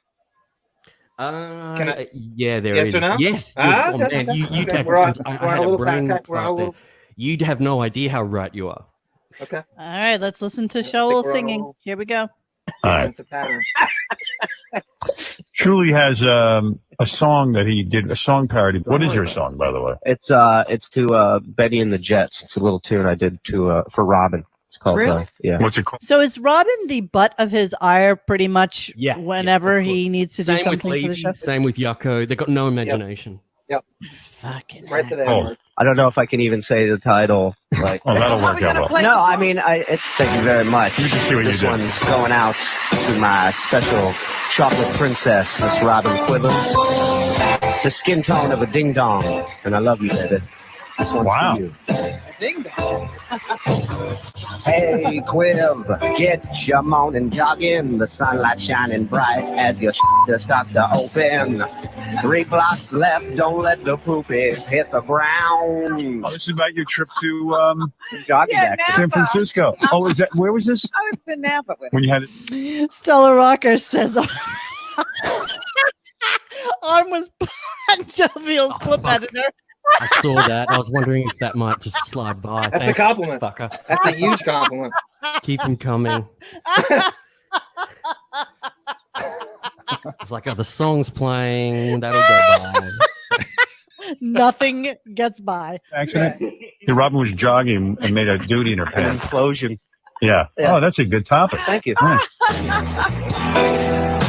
It's gonna start to smell of dookie all around. You're a good singer. Say, Harry and Ronnie, has she told you yet? Oh, when it reeks so bad. Robin cracked her pants. And have you heard her back shorts were full? Oh, you know I saw her rinsing in the street. You got him, Shuli. You got him. Robin cracked her pants. I saw her rinsing in the street. That's a good line. Thank you. Yeah. How does this even rank up there? They're giving him all sorts of praise for this. Oh, this Well, is. I know. How does it rank? Well, Dead last. He came in dead last. That's how it ranks. that's true. He came behind Chauncey and Joey Boots. That's And how it ranks. and Dead John last. the Stutterer too. Right? And John the Stutterer.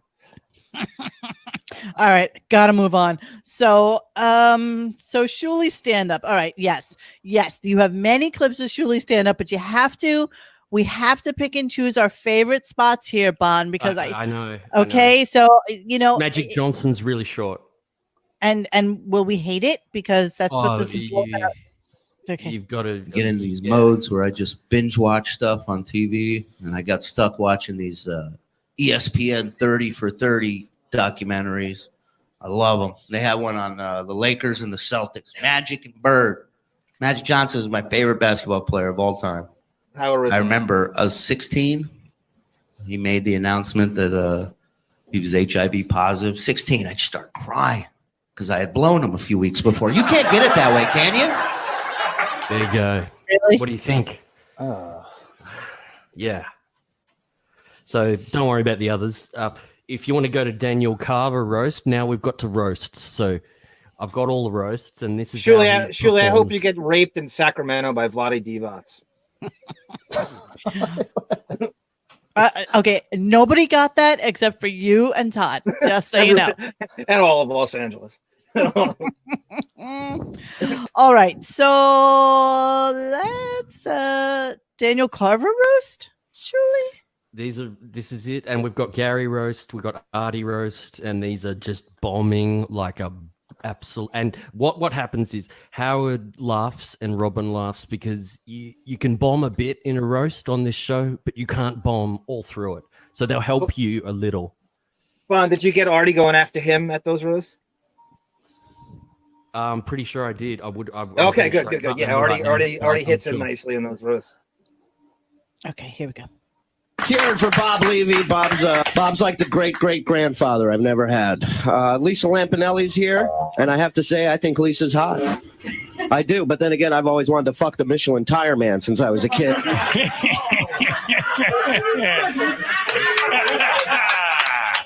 I saw Lisa on The Tonight Show recently. I don't know what was bigger, Jay's chin or your gunt. Look at Lisa. She looks like a drug mule without the drugs. That's a good one. Shuli.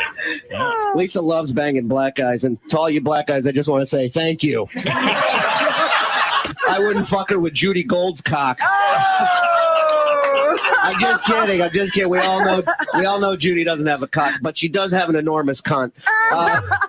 Her twat is so huge. When she's done pissing, she doesn't wipe it. She just wrings it out like a dish rag. Hey, calm down. It's a roast. Don't be groaning like pussies. Gilbert's here as well. Gilbert Godfrey. I wonder who's going to steal more shit at the end of today, the black comics or Gilbert. or you stealing Jeff Daniel Ross's sitting here in this. Awful. Sal is actually great at roasting, and I think that he's original and funny. But Shuli, let's go back. Everybody knows Shuli. Shaul is a fucking hack. I mean, none of this is good. I'm perplexed. He's talking about stealing. He stole a joke from Jeff Ross. I am perplexed as to how he got a full-time job on this show. I don't understand. Can anybody help me with how this happened? Okay. All right. Might be some tribal loyalty. Could be. You think? But in 2005, Sirius started, and they needed to fill content, and he had really sold his soul to Metastopheles, to Wigastopheles, and said, I'll do the news, I'll go over there and program. So they brought him in at the lowest fee. I guess John's salary was divvied up between Sal, Richard, and they brought Shuli in to do this weird grunt work at Sirius, like in 05 when they weren't even there yet. So he was hosting. He actually was one of the hosts of the Superfan Roundtable in between Hein and Mutt. So he was going over there, and he figured, well, I'll be a comic. I'll be the comedy news guy. You got Steve Langford, you got Penny Crone and Mike Piazza, and I'll be the comedy news guy. You know, I'm just like you guys. And so they brought him over there. I don't know how the negotiates went down, but that's pretty much the end of it. So he was over there, and he would crowbar himself onto shows. He would run around those Sirius cubicles, and he would crazy glue himself onto Jay Thomas. Any mic that was on, he would jump in the chair. Beanie Mac said that he worked the Craptacular as well. Yeah. Well, he's right. He's right. Well, that was foisting yourself onto the Whack Pack. That was the first. Yeah, he was in. He jumped in all those shows because he didn't have a home. He had to come and he said he would do it for free. So I guess he had to live in the bathroom at Sirius. So that's why he was just kind of opening the doors and with the gold blazer and saying he was covering it for Howard. Yeah. All right. I would love if you allow me to. Okay, so if we'll do a little bit of Howard 100 news, but I really want to get to the Hack Pack fight because I love that whole thing, and a lot of people have been asking for the Hack Pack thing. It's one of the greatest of all time. Agreed. Okay, so let's go. Let's do a little Howard 100 news. This sets up Hack Pack, okay? Because he gets called out in the Hack Pack argument about what he does at the end of each news. So we've got two examples of him doing the news, and his sign off is what you want to keep in mind because he comes back around in the Hack Pack fight and he gets his ass kicked for it. And it's fucking embarrassing. Howard 100 exclusive. Are you still done with Johnny Fratto, or have you two made up? It's kind of up in the air.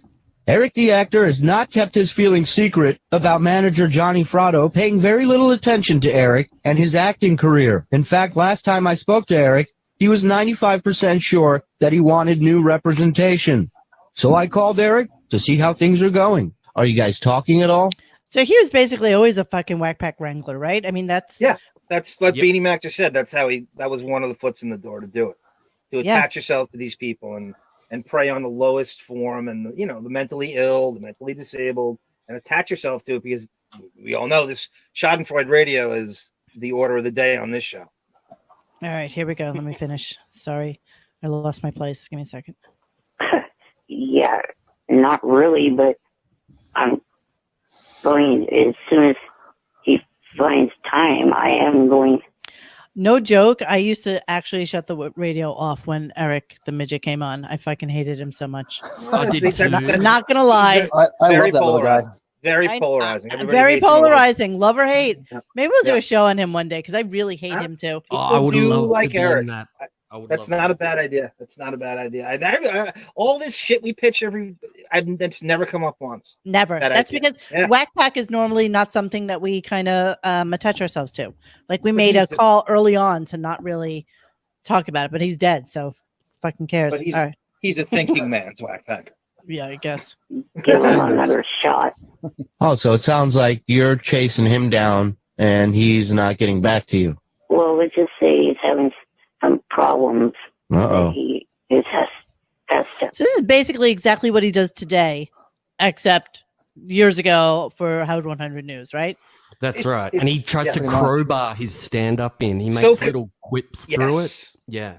So condescending, too. Just that little fucking condescension in his voice. All right, here we go. Iron out. Like Charlie Sheen problems? He's not going to be screaming on a webcam that he's got mafia blood, is he? No, I don't think so. Why are you willing to work with Johnny again? I don't really have a good answer for that. Okay. Is it a friendship thing at this point? Yeah. So you don't want to bum out your friend. Right. Now, let me ask you this. Since you're not dealing with Johnny as much as you used to, is this swaying you in any way to participate on some level with the show again? No. I don't know. I think he's buckling. Shalom Biatch. Yeah, keep that line at the end in mind. Can I explain Shuli comedy to you, like the juxtaposition comedy technique? Shuli, just so you take Judaism with Shalom and you put it next to hip hop, which is Biatch. You put them together, and you got comedy gold. Jesus. All right, so you want me to go to the next news clip, or can I go to Hack Pack? Oh, Artie and Teddy. Let's do Artie and Teddy. Yeah. The best. Artie Lange scores again. The Stern Show comic was getting huge laughs at the comedy festival in South Beach. But Artie doesn't do it alone. He needed Shuli to get the crowd going, and he needed Teddy to get Artie going. Artie's day is a hectic one, as I caught up with Teddy, Artie's assistant, and I go on a Starbucks run so Artie could start his day the right way with the Venti Caramel Macchiato. Agate! Oh, by the way, did I mention Artie's day starts at 3:30 in the afternoon? This is a caramel macchiato. There's a special procedure you have to do to make it. Well, not really. Just, you know. A certain way he likes it. People, yeah. How do you take your coffee? It's not about me. It's about you and your job. We got to Artie's door, but... Oh, I fucking hate him. God damn. There was no answer because Artie was in the shower. Yeah. When he got out, we knocked on the door, and this is what we heard. Hang on a second. I got my pants on. The things remember everything. So while we wait for Artie to put his pants on, he figures, why not ridicule his assistant? That shit ain't warm or hot. You're fucking fired. And Artie keeps it coming. You're getting Gary. Now you gotta know my Starbucks. Here's a little news brief. Artie's still putting his pants on, and we're still waiting. Then Artie takes a sip of his now lukewarm macchiato. You know what he sounds like? You know that fucking douchebag from, like, what is it, Dateline or not 2020? It's that other one. And he's John Stossel? No, not John. Similar. Okay. It's that blonde guy. They were very curious. You know, he had Phillips? Oh, one of these fucking douchebags. He sound like he's trying to emulate somebody who's Yeah. He's very condescending, though. Jesus Christ! If I was Artie, I would fucking hate him. He's fired. There's no excuse for that. The Starbucks isn't hot. Just like the fat chick in Devil Wears Gucci, he's fired. For Howard 100 News, Shuli saying, Shalom, South Biatch. Oh, fuck off. Ah, damn. Fuck off, Shuli. I hate this show. Did I mention that? Yeah.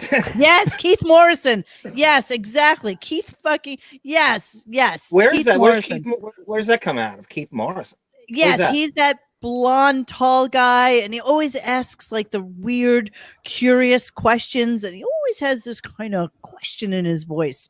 You would know him if you heard him. He's so fucking condescending. He's horrible. That's exactly what it really sounds like. I don't know. You guys help me. I don't know. Right, what channel? I don't know. Where do we see him? You're bringing a guy up. Where do you see him? I don't know.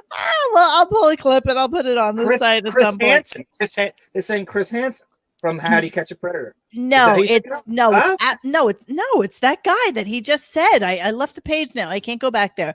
All right, let's go to the Hack Pack. So cue this up for us, Bon. Like, what is the Hack Pack fight? What this is that they're doing these big shows as the as Killers of Comedy. So it's Levy and Yucko and Beetlejuice. Now, what happens to get this fight going really quick is that Artie goes on Raw Dog Comedy Channel for an interview, and in that, he decides to say that he likes to call the others in this show the Hack Pack, and that starts a very angry Levy and Shuli, and the whinging begins.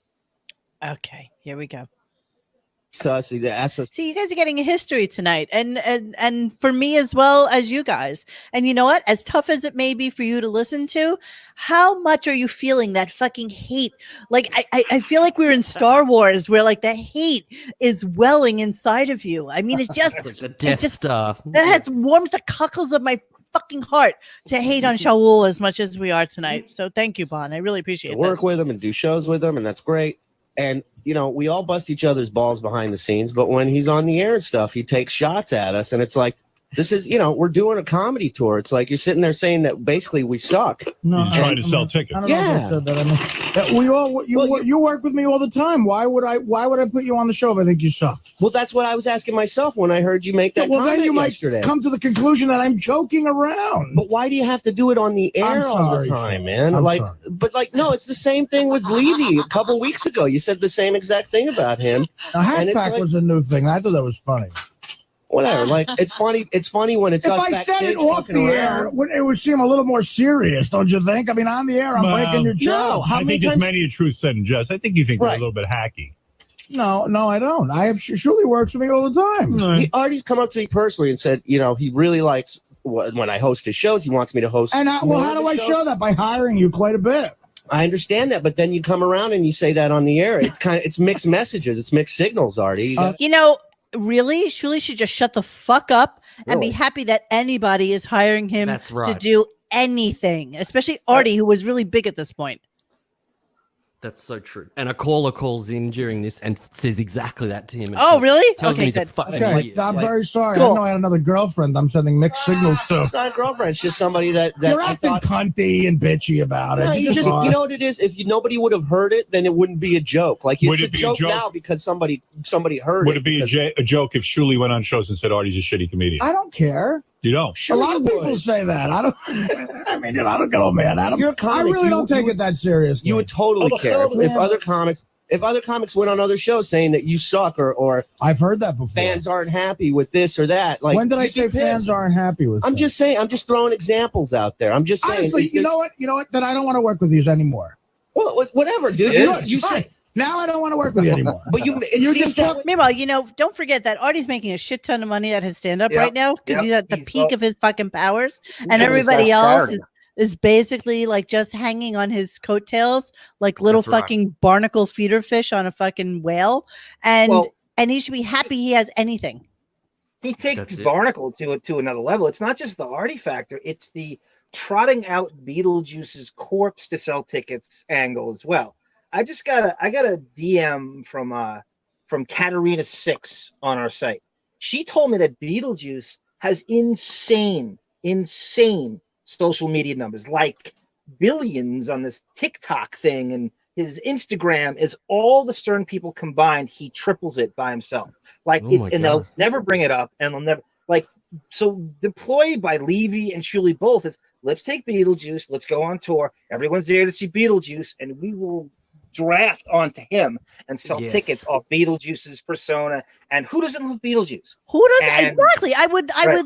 love to hire Beetlejuice, like for anything, for any reason whatsoever. Just to see that little fucking head of his in person would just be like the best Well, thing ever. Who doesn't? And in the early days, when we get Casey on, when we finally get him on, we're going to ask us because Casey was at the very beginning of that when they used to go out Yes. with Beetlejuice. Yes. Okay, let me finish this.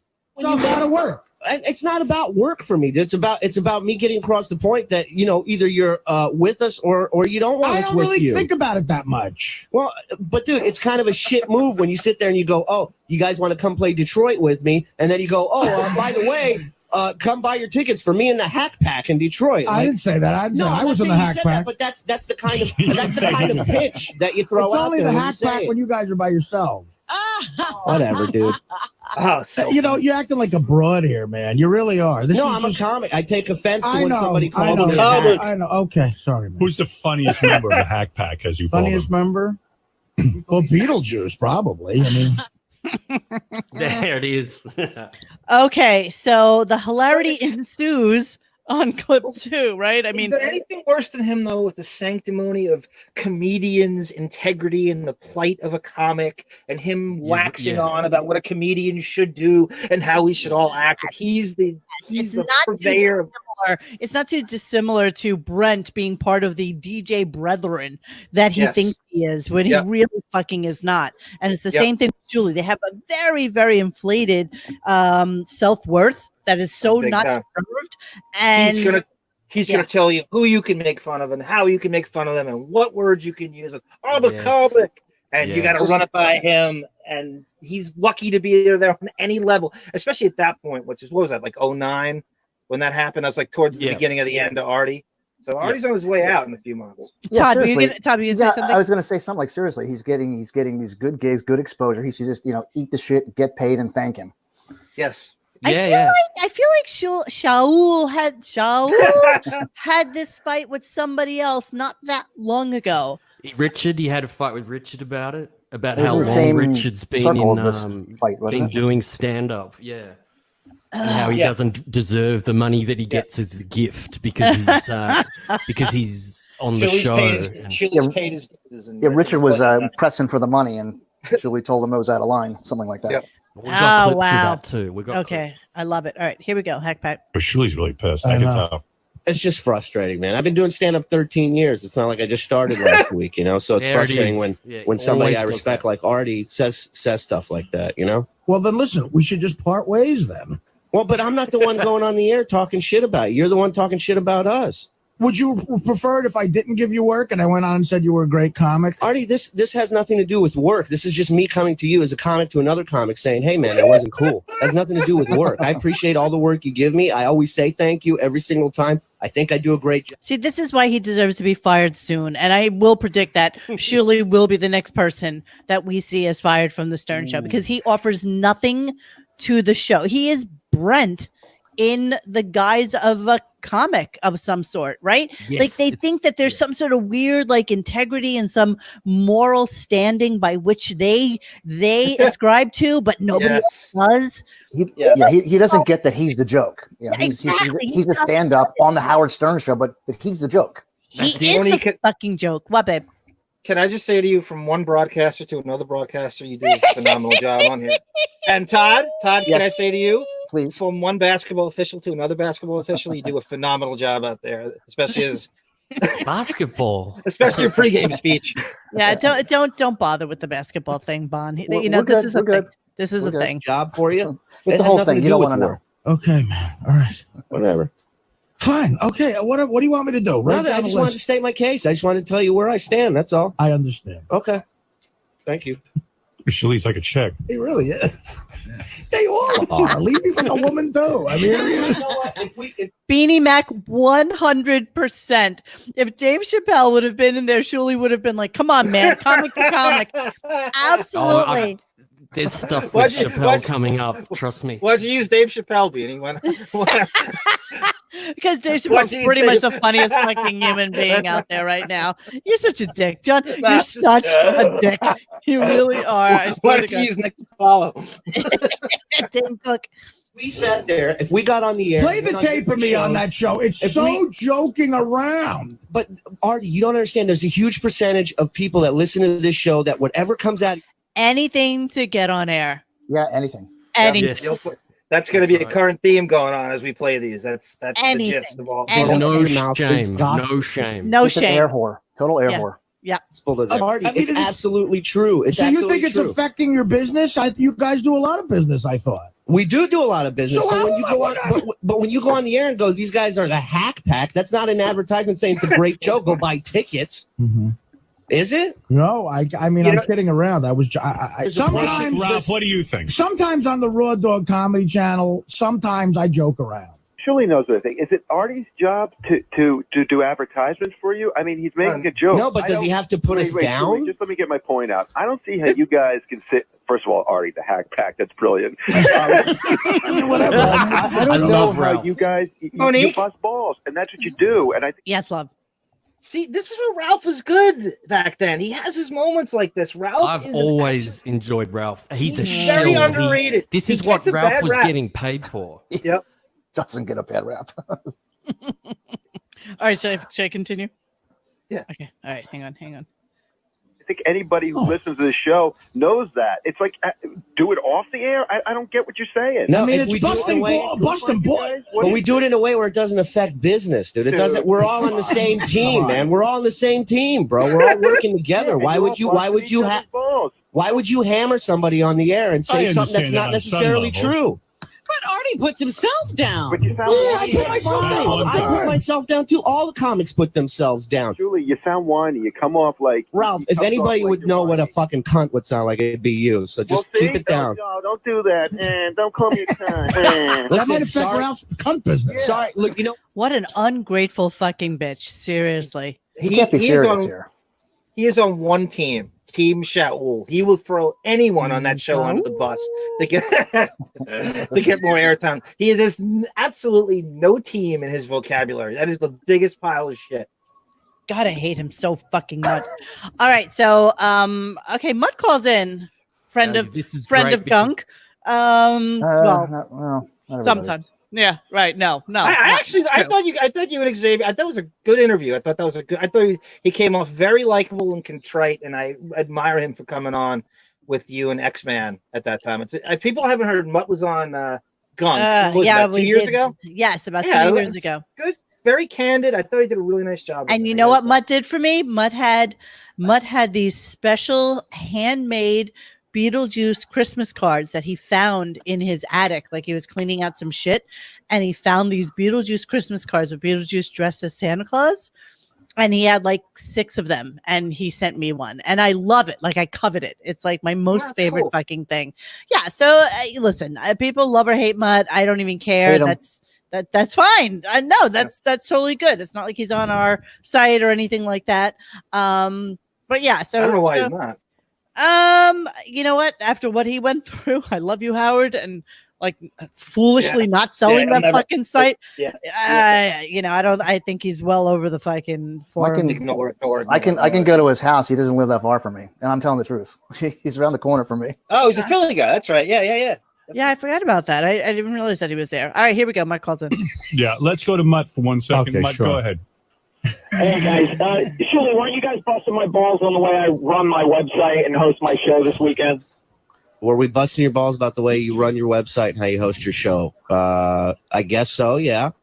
I mean, it was all in good fun, but basically that was an attack on me saying I don't let people have opinions. But do people pay? Hey, Shuli, why is that okay? Why do you attack Mutt? It's going to make him feel bad. Right. Well, I know Mutt's a celebrity, and I apologize. Well, Mutt is for a that. celebrity on the show. Because Shuli's such a fucking celebrity, right? So it's different. Mutt had his own show, at least. Jaw dropping. It's shocking. This is shocking to me. I love it. I mean, Shuli, what kind of celebrity are you? You're as big a celebrity as Mutt is. I don't even see myself as a celebrity. Well, man. what are we talking to you for? Oh, so modest. Good question. Why are you having me on your fucking shows then? I don't know. I hired a guy a bunch of times, and he's pissed at me. Well, I love it. All right. All right. So set this up. Okay, go ahead. Okay. This goes back to those couple of news, Howard 100 news, the Shalom Biatch. See, this is what happens here is that Shuli never realizes that he's not ready for these. This is a fight he shouldn't have had. And people pile on, like Ralph comes in, Mutt. His whole world is now falling. And he could have spared himself some dignity. And what happens here is that this is why I loved the fucking show back then, because someone like Ike Barinholtz can call in and throw in this. This is the worst thing that could happen to Shuli in this argument right now. Very nice. He brings up this Shalom Biatch sign off, and you go, beautiful timing. Okay, perfect. How you doing, man? Buddy, man, how you doing? Artie, you're so right, dude. You're so good to these boys. And I talked to a friend of mine who saw The Killers of Comedy in Southern California. Said it was the worst show. Where? What show was it? Where at in Southern Cali? Oh, God, I can't remember. Yeah, exactly. I like Shuli. You got him, Shuli. I think you're nailed a him. great comedian. Thank you. I like you on the news. Shalom Biatch has really played out, but he said, It really is.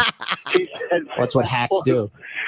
He said that was so bad and so racist. Yeah. There's nothing worse. Artie, you know, there's nothing worse than a guy who's like blue and bad. You know what I mean? Yeah. Well, I mean, hey, look, that's your opinion, but I happen to know Ike. He's a good guy, but I don't. I'm not at all their shows. I do horrible shows too. I've been drunk, and there's people want their money back constantly. All right, Ike, thank you very much. Ike from Mad TV. Love you. Wow. So it basically ripped Shaul a new asshole. Oh, and then Artie rolls with this Shalom Biatch and just rams it home, and it's a beautiful moment. Good guy, yeah. Brian, go ahead. You have the last word on this, and then we have to move along. Robin has news to get to. Yes, Brian. I just feel if you're comedians, you should have a sense of humor, guys. Really? We do, man. I'm saying it again and again and again. It's the same thing. I mean, if before. you want to get into overdone stuff, that guy's right. Coming back from Pittsburgh, I listened to the news. I heard Shalom Biatch like 40 times in an hour. It's really, you want to jump out the window. You got douche chills from it. Really? What about when the fans come out of your show and say they've heard the same jokes for the past 3 Well, years? I mean, you know, they shouldn't come to see me twice. They feel it's played out too, just so you know. FYI. I'll try. You should listen to some news reports, man. The Shalom Biatch thing is like, really? And it said so much. I mean, sometimes he says it like 8 times in a 20-minute period. Biatch or Shalom Biatch, you know. And I could care less about that. That has no reflection of what kind of comedian I am. Well, I think it does. I don't. I don't at all. I don't think it was funny the first time. If you're empty-headed enough to hear 2 words, Shalom Biatch, and then base that on who I am as a comic, then that's your fucking problem. I got no time to impress you or try and work. I always thought Shalom Biatch was sort of a fun thing. If it wasn't, I would have gotten a memo of some sort. Ew, you know, I don't have any time to impress you. Like, who the fuck does he think he is? Oh, I can't wait. I can't wait. Well, I have advice for Artie. If you want an audience, if you want an empathetic audience about not repeating yourself, I don't think Howard's the greatest guy to throw that on. Yeah, no I mean, shit. Who the fuck repeats himself? He repeats entire 45-minute monologues. But you know, see, here the tide is turning because Artie now is like, well, you know, Shuli, go fuck yourself. So now I'm gonna, you know, rip into you just a little bit more because you deserve it. Yeah. And you know, Howard's just fostering this on. You know, this is when the fights were beautiful and not manufactured, and maybe to the point of manufactured because they let Shuli in, so that because they wanted to get a rise out of Artie, not because they really necessarily wanted to hear from fucking Shuli, right? Yeah. I agree. It's all about definitely. you know, poking the fucking slumbering bear. Exactly. And he had about half dozen incidents that year going out, whether it's Petty or Sal or Shuli. Artie would kind of go on and disappear for a little while, and he would do it, and you could see he'd checked out, and then he'd do something like that and win you back again. So Shuli's job is to now poke the fucking slumbering bear, and I guess that's what he's doing. But in jest, there's truth, and you know that he fucking hates the fact that you know somebody's ripping him a new asshole. And I love this. I love every bit about this hack pack. Stop doing. I'm just too lazy to write a memo. I'll stop. Sorry. Listen to the playback. I love that. All right, Brian. Thank you. Yeah, Clint, you're on the air. Hey, what's going on? Hey. Hey, listen, Shuli, you gotta stop fucking crying, man. If you didn't have Howard and Artie, you'd be fucking bagging groceries at Stop and Shop. Well, and that's what I was doing part-time before I got here. And I realize that, and I appreciate the opportunity that I have, but I'm not going to let somebody talk shit about my comedy and say that I'm not original when I know that I am. I'm sorry. I'm Again, going I to stand up don't for recall myself. saying that. That's what a hack means. If Artie called you a nut-hugging pillow fighter, you should be thrilled. It's any kind of promotion for you. Well, no, not necessarily. Maybe that. Whether Look, you like them or not. if that was the case, then I'd come running in here and let them throw things in my ass and let people touch my cock. I'm not. That's not my route. That's not what I do. Well, so what are you saying? That you're talking about guys in the killers now? Yeah, you know. No, what I'm saying is that there's guys. But I that could do see different- Shuli's point. Like, if you went on Letterman and called me a hack, I'd be upset. Well, I mean, Yeah, he's just egging it on now at this point, Howard. Absolutely. It's passive aggressive Howard.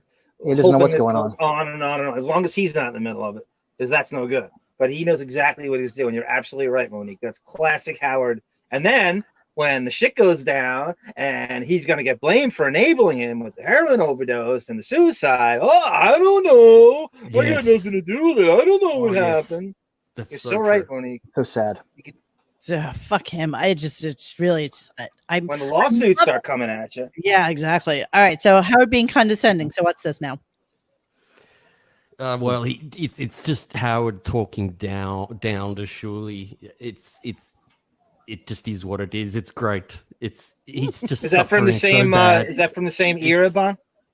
This is all Hack Pack Fight, the same Okay, fight. I love this. These are like Bon Jovial's children. You know what I mean? Like he covets each and every clip like it's a little morsel, like a little chocolate truffle. You just love everything about these, and you're setting him up great. So 2 thumbs up. You know, I mean, you know, I can't stand him. He's so bad that this has been so enjoyable but painful to put together. Yeah, there's joy in the hate. I get it. I Greg, just wish go the ahead. show. Go on here in Minneapolis. I'm sorry. Go ahead, Bon. No, I wish the show was different. It was like it was back then. It's that Shuli could call in to this. You know, he could never do that now. You know. Yeah. No. You know. All right, here we go. Seriously, the hack pack should now be called the pussy pack. And what a bunch of whiny bitches. How could Artie possibly insult? Wait, sorry, I have a question. So did anybody else complain about Artie saying the hack pack? Sal and Richard had a problem with it because Artie's kind of accusing, and he's got a point. Richard is not a stand-up, so he's accusing Richard of basically going on stage and doing silver tray drum solos, and people just throw in the Stern because you're selling the Stern Show fame. You're jumping the line as a stand-up. If you use the fame from this show and you go do stand-up, you're getting an audience that you would never have earned on your own. He used to bust Sal for doing like 10 minutes on Gary's teeth. Right. Like, that's not comedy. That's just, right. It's an extension of the show, not really stand-up comedy. Well, let's be honest. I mean, when Ronnie would do these stupid shows that he does, what would he do? He would just scream, "Let's fuck some whores" or something stupid like that. He got shit for it too, but he wasn't immune to it. They went after him too. That was a big fodder. And the reality is, the only person here right now today who was actually a legit comedian is Artie. He's the only one who was actually a comedian before he got on the show, and ostensibly is still a comedian now that he's off the show. But I don't remember Shuli actually being he worked part-time. And so the rest of the time he was writing scary good fucking comedy and appearing at, local bars in Las Vegas. Anybody ever hear of him before? Ever? Fuck no. Cindy Lou Who has got a point too. Sal had a huge blow up with Artie over that, which she's absolutely right. That was the huge fight where Sal goes, "Beer league sucked." No. And that's been talk for months, weeks or months on after that. Yeah. All right, let's continue. The comedic talents of a half-rate news reporter and a couple of phony phone callers. That's a good point. All right, listen, Shuli, the people are speaking out.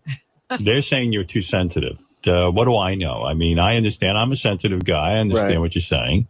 Like if somebody said you're unoriginal, you would take offense to that. I would be offended. Absolutely. Yes, absolutely. Yeah, but don't you think you'd be a little secure if a radio guy called you unoriginal? Yes. I mean, would you go on and talk about it? No, I wouldn't give it a second thought. But if the radio guy has a huge percentage of people that hear what he says and believe it the second it comes out of his mouth, wouldn't you be a little upset about that? Because it's true, you douchebag. Yes. You fucking chiclet tooth fucking knobhead douche.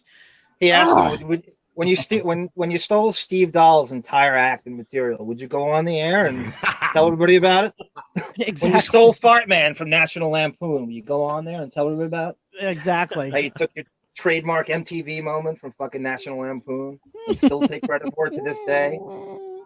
Agree with the fact if you're going to say I have a unique position where I'm on the mic all the time, I understand that. I didn't say it here. I don't think I have enough power to get people not to buy a ticket to see you.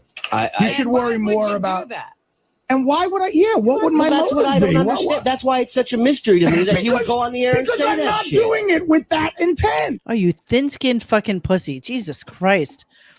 All right, well, to tie this all up into a nice little hack pack bow, what is this one about? Artie probably lying, Dave Chappelle. My theory on this whole fight was that Artie really did enjoy saying that they're hacks and did think they were hacks, because let's put it this way, if you've got Nick DiPaolo and you have to get your agent to book him to play gigs with you, you can do that. But then you've got Shuli every day crawling up to you as this whinging little turd, and you can just go, yeah, you support me in the gigs and leave you, and you go and sort all that out, and I'll pay you much lower than I'd pay Nick DiPaolo. So fucking great. It's because Artie's just inherently lazy as a human being. So that's why I think he did it. But I think he definitely believed that they were all hacks, and that it was hilarious to see them at the show. I think you're right. I think you're absolutely right. I think there's a bitterness crawling around in Artie's cranium when he looks at these guys cut the line. He's like, I had to, fight it out at the Improv in '94, and I auditioned for Mad TV. I'm driving a cab, and this guy's just jumping in. I do think that lingers in his brain. He can't look at them, and he hates that they're lumped in the same categories. He can't deal with it. And what happens in this last clip is that Gary jumps in and says, we're going to play the clip of Artie in this interview. And when you hear it, you even hear Artie laugh because he realizes that it's obvious that he thinks they're hacks. That's what I think. You know what's crazy? We can almost do the whole show on just the hack pack. It's almost like disqualified. You can almost do 2 hours. That's what Shuli is, though. He's Shuli's just a whining bitch. He's a charity. He's a charity case. Yeah. Yeah, you're right, Exactly. Todd. He is a fucking charity case. Well, he is because he offers nothing to the audience. We have to let's put this in layman's terms. He came in last in the contest. You know what that means? It means the audience wants him the least out of everybody. So what do? When you come in last, you're going to foist yourself on the audience. John, I'm sorry. If you come in last, why are you hired? Like, why are you even there? That's it. Cheap hire. It's a cheap. It's to just. Why though? Who needs him? Minimum wage. For what? For what purpose? Because he'll do the grunt work. He'll do this. You got 70 fucking people to do grunt work. He's a whack pack wrangler. He's not hired for comedy. They're not hiring for comedy. He somehow romanced his way in and bon vivanted his way in with Sabian and Howard behind the scenes and said, I will go with Wendy to Florida and I will drink Mountain Dew out of her ass. You don't think Richard would have done that? You don't think Sal would have fucking done that for more airtime? Wrong. They got hired. They were already hired. Richard was hired before the contest took place. Yeah, so why is Shuli there? That's all I'm asking. They don't need another fucking grunt. They needed a chump. They needed I don't know. It's We're the gonna same have to ask question. Casey. Let's ask Casey. That maybe he's got an insider line on this because he was there when he got hired. He was still at K-Rock when Shuli got hired for Sirius. Good. So while we're playing these fucking clips, why don't you send a text to Casey, tell him how good he was on Stuttering John, but ask him why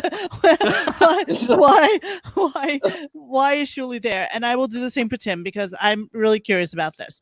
All right. Monique having mimosas with Sean Young. Midlife crisis. Oh, I love it.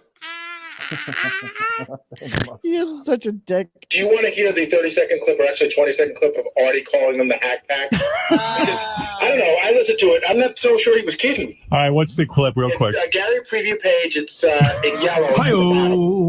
Aren't those guys the killers of comedy guys that just started doing stand-up because they knew they would bring people in? I call them the Hack Pack. Yeah. Bob Levy. Oh, he is. Oh, I didn't know Bob was Levy's on a it. great comic. Yeah. He writes a lot of jokes for Dave Chappelle. And, I heard what you meant. Can you stay for a minute? Fine, I busted his chops. You were not. I said I call him the Hack Pack, and I said, clearly I was way more serious when I said Levy's a great comic.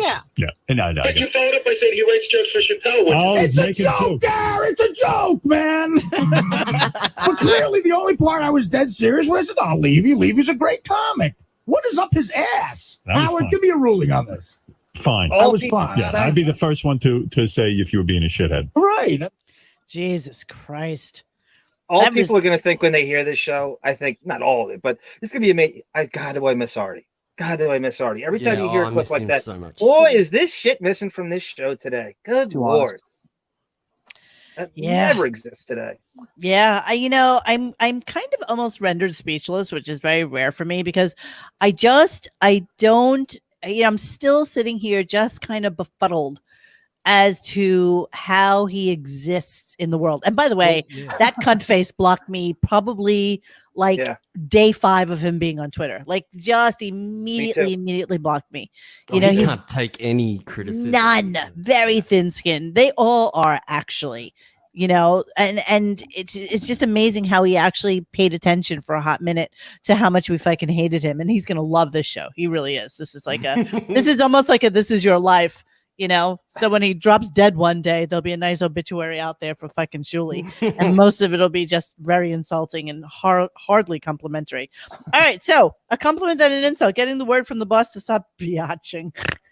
So this comes back after this. Howard starts thinking about him using that sign off, and it's just there's a thing, and I know we haven't got that much time, but there's a thing that people have said that Howard likes Shuli, and he's on his side and all of those because of things. I don't think that's true at all. I don't think Howard gives a fuck about him. Yeah, I'm not your bro. I'm not your fucking bro. That's it. And the more you listen to these clips that we've got them later, Howard throws in little insults to Shuli all the time. This is a great example. It gives him a compliment and Shuli goes, "Thank you." And then bam, hits him on the head with the Howard's hammer. extremely passive aggressive. That's why he hired Marcy Turk. He didn't want to have to fire people. He didn't want to have to tell people what to do. He'd rather tell somebody else to tell people what to do. Yeah. He never wants to be looked at as the bad guy, but really deep down inside, he is a bit of a cunt. We all know that. All right, let's hear this. I was driving around listening to you and Pharrell on the replay. You guys were funny together. Dude, I love doing his show, man. Yeah, He's you're so good with much him. fun, man. You're good with him. We pranked him. We freaked him out. You're funny on there, man. Thank you, man. You do a good job. Man, thank you. I got a bunch of email about your sign-off that you created, the Shalom Biatch. Oh, yeah. What do you say? I say shalom. I used to just say shalom, everybody, but then I throw in a biatch. I'd be like, shalom, biatch. This guy got me thinking, you're part of the news department, Right. and you're trying to sort of get your own little thing going during the news, and it's supposed to be why should you have your own sign off? What if everybody starts coming up with a But sign you know off? what he's like the comic relief of news, Robin. I'm like the kooky Chauncey guy. guys, who goes out and does the goofy story. So maybe he shouldn't be so fucking goofy. I can't help it. Dude, look at me. What else am I gonna do? I got to read this to you. It annoys people. Getting a reaction. That's good. No, not good. Can you please prohibit Shuli? How do you spell your fucking name anyway? S-H-U-L-I. Oh, yeah, he's S-H-U-L-L-Y, Shuli. Can you please prohibit Shuli from doing that totally awful and aggravating Shalom Biatch? He thinks he's doing some cute little bit of branding, but it honestly cancels out anything he says during his news brief. It totally sucks. Have you heard my news briefs, though? What's it canceling out? I'm doing a story about the weight of hypoteric shit in a bag, and that's canceling out the news piece for you? Sorry, I'll give him pal. that. Sorry. I'll give him that. Underqualified. He's underqualified for that. All right, I want to move on a little bit. So, yes, give me what this Killers of Comedy Rich versus Shuli thing is. We have three clips for that.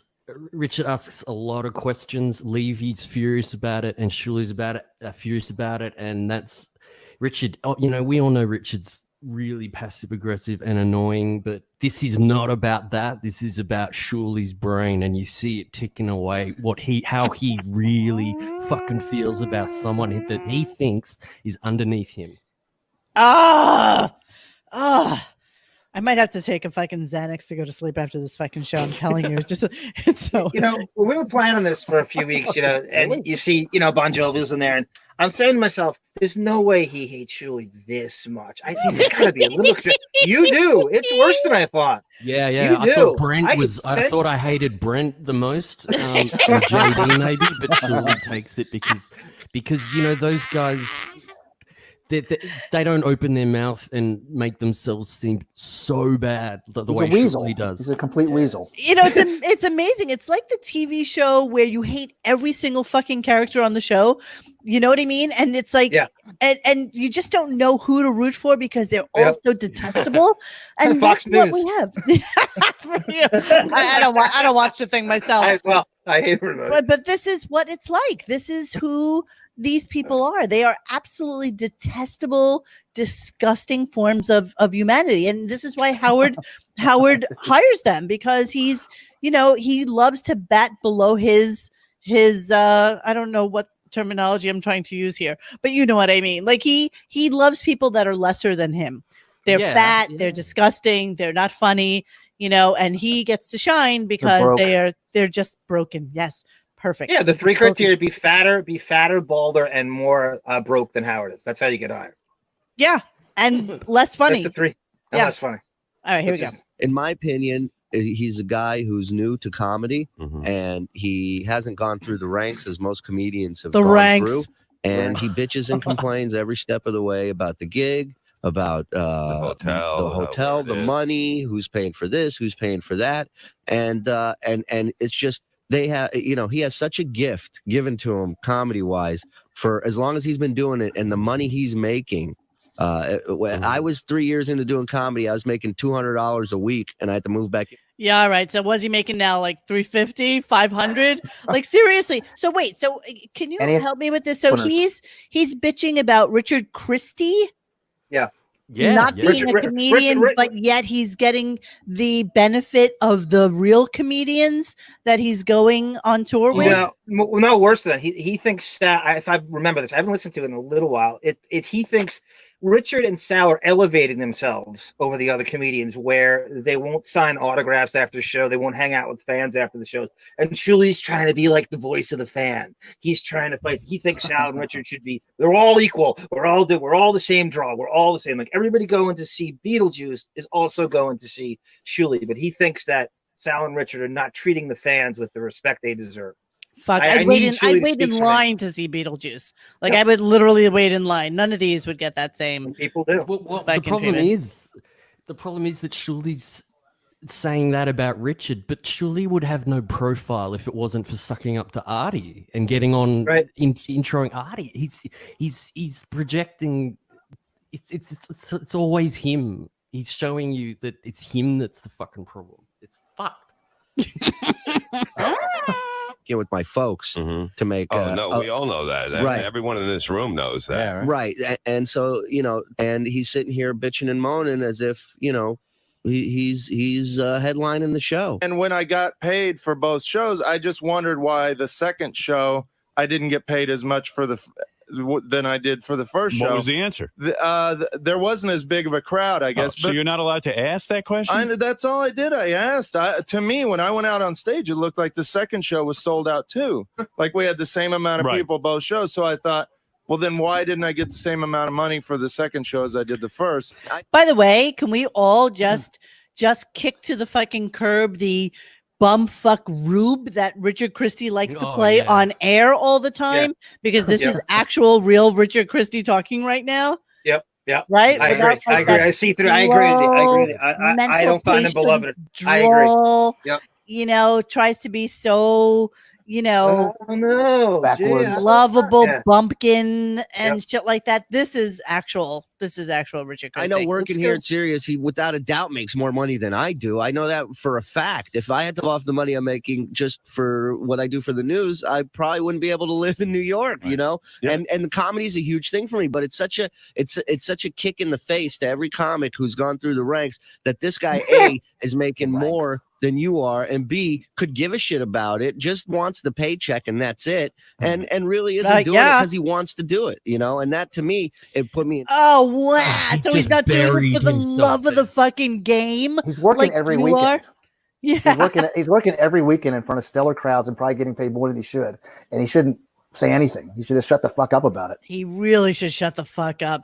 If talking about undeserving fucking human beings, Jesus in a really Christ. shitty mood the whole night. Both of them went home. Every time I looked at him, I was just getting more and more upset, and I didn't want to get into it with him. And I was just really pissed off because you know what? We're all up there busting our ass. We've all come through the fucking we all ranks. working as a team. What is relevant though is he good? Is he good? Yeah, well, I mean, I get up there, I do good. I mean, I had applause breaks on Friday, and Shuli even comes up to me and says I do good. But All right. Now Shuli is on the air to fight with you. Yes, Shuli. This is the next day. My point is this: like, we're all doing what we got to do to get this tour going, and right now the tour is losing money.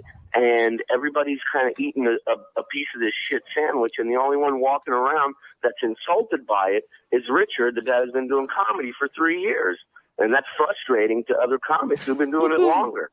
That's my point. Well, they did a lot of shows without me that I guess didn't make money, but they want me to suffer for that? Yeah. Howard, you got to understand, this guy, this is his theory. He goes, the second show was sold out Friday night. I go, Richard, the second show wasn't sold out Friday night. There was empty seats in the audience. All I had to do was look. And he goes, well, there was a line around the corner. And I said, Richard, a line around the corner doesn't mean something's sold out. But Shuli, can I not just ask?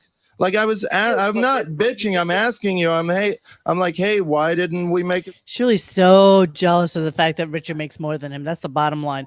And he's upset that he's going out on tour and making an equal cut of the pot, I guess. I mean, I don't know. Does anybody know how much a fucking comedian makes on the road? Like, any idea how that actually works? I'd be curious to know, the fact that he basically Shuli's one of the best comedians. Yeah, okay. I'm reading the chats. Someone said I'm a Murdoch or something in it earlier. They called you Rupert Murdoch? Yeah, they said I'm a member of the family or something like that. We'll call you Rube from now on. I'm just curious. Like, yeah, that's right. Shuli is an expert when it comes to empty seats, Uncle Larry, and it's true. It's like so Shuli gets to go out on the road with other people that are greater than Shuli. Like Bob Levy is greater than Shuli. Artie Lange is greater than Bob Levy, although the tide kind of turned a little bit. You know, Levy greater than Shuli. Shuli thinks he's greater than Richard and Sal, but in reality, I would dare say that most of the people that are coming out to see anybody who's there from the Stern Show would rather go see Richard and Sal than him. Oh yeah, This is a masterclass in delusional no self-awareness of what happens to someone when they've deluded themselves so much that they think you want to see them. And I can't stress this enough. He came in last. The fans don't want him on the show in any way, shape, or form. But he's going to go out and he's going to charge you money to see him do this hack crap. That is the height of delusion. That is the height of no self-awareness. It doesn't get any worse than this. That's a good point. And Monique, can you show that change.org petition now? That picture? Yes. That's a great, what John just said. This is so funny. Yep, I'm going there right now. Hang on a second.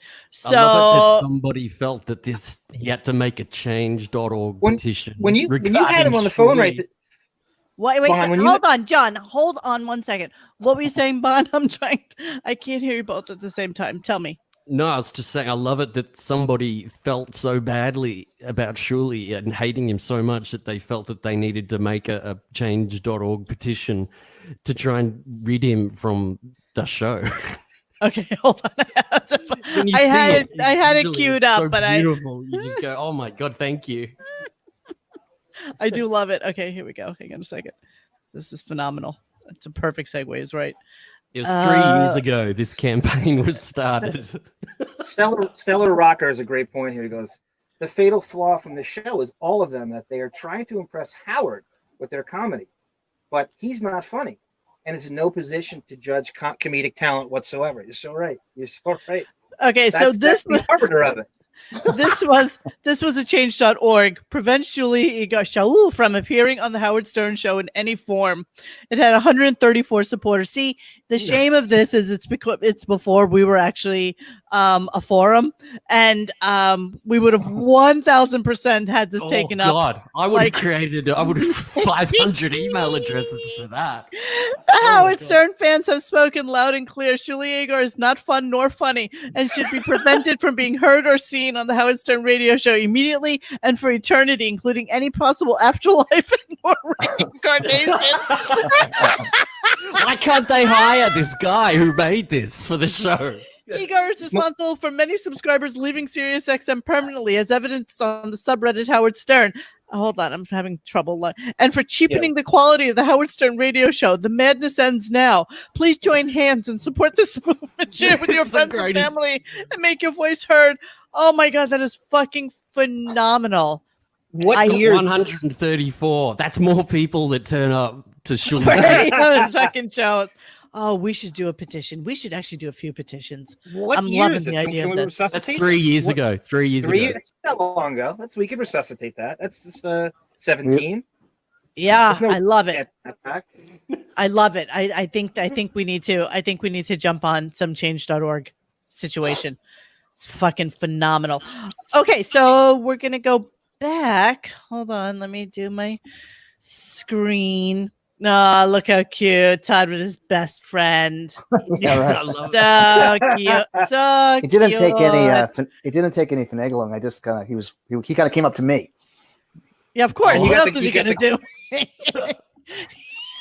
Oh, wait a minute. You were the only one even plausibly his age in the entire fucking audience. What did you say? Everybody to else him? was like 40 years older, and that's the truth. Yeah, they were all there for the senior buffet, and you get a ticket for Shuli at the same fucking And time. it was summertime. It was hot outside, so they had to get in out of the heat. Exactly. Do you All right, say so- to him like, "Hey, great show, man"? Is that what course you you said? No, this was before. No. This is before. While we we're were on this, let me ask you, Todd. So you said this to us one at a time. So one of the things you said to Shuli is you went up to him and said, "Come on, Shuli, Howard's gay, right? Listen, the content on the show, that's not a hetero doing this. Howard's gay." I asked him. What he said. Well, yeah, at the end of the show, all the, his whole act or whatever they were, the three openers and the host, they're just kind of out there in the lobby. And I said, and we were talking about things, and he was, complaining about that show, and he thinks that there was a second show that night too, for the latecomers, and he thought that, it was just kind of. I was like, hey, man, oh, it's great, the show's so great, and just kind of didn't want to lose my spot. Laying it on, right? And I said, why has everything gotten so gay? Is Howard gay? And he's like, don't ask me that. Wow, that's yes. And then he kind of comes in. He goes, listen, I got the greatest job in the world. It's like I'm playing for the Yankees, and I don't want to do anything to kind of mess that up. So you're playing for the Yankees in 1988, like Luis Polonia's playing center field. That's the Yankees you're playing for. I'm dying with the comments with people saying Shuli's a shapeshifter. It's killing me. He is saying it. Oh, that is so fucking funny. Okay, so go ahead. No, go. That was kind of it. He just kind of got off it real quick because he didn't want to do a deep dive, and he didn't have anything else to do because nobody was coming in for the second show. And he said, did he see the Radio Gunk T-shirt you were wearing? I was stood right next to him wearing it. I don't know if he knew what that meant, but there wasn't any. Okay. Well, it was funny. It was funny when he came up to me. He was like, absolutely. And I said, oh no, can we change sides? So I make sure we see the He's got the Barbra Streisand. He did do the Lord's work that night. He really Shuli did. Streisand. He took pictures while he was there. We all fucking goofed like mercilessly. I mean, it was brutal. I think that's actually when he canned me from his Twitter account. Was after that. Yeah, that was perfect.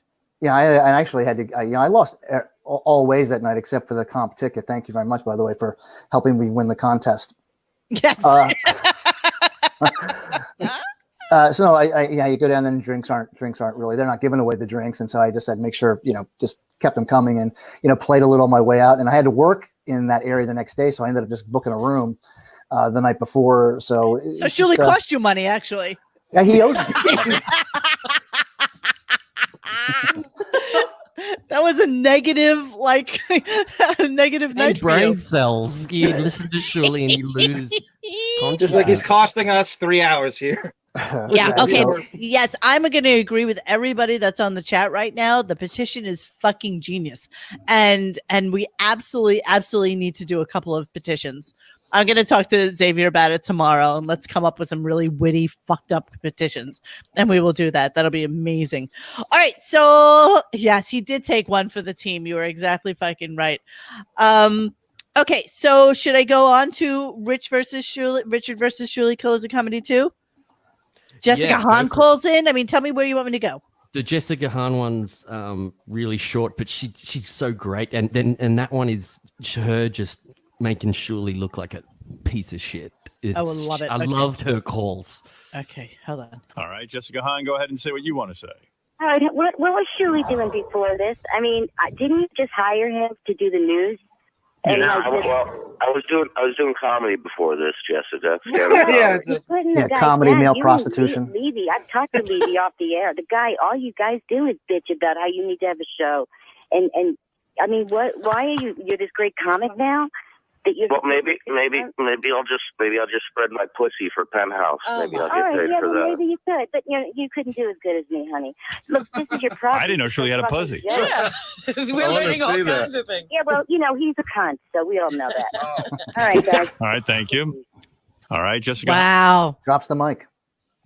Right. Jessica's feisty. She had a lot of good calls. Good night, everybody. I'm here till Wednesday. Try the veal. Wow, she really. And Shuli has no comeback. Shuli has no comeback. He just goes to the lowest. It's like he's never prepared for what's going to come. It's like Gary. What do you do for a living? Right. That's part of the lack of self-awareness, that he doesn't realize how much even like Howard's, the regular people like Jessica Hahn hate him.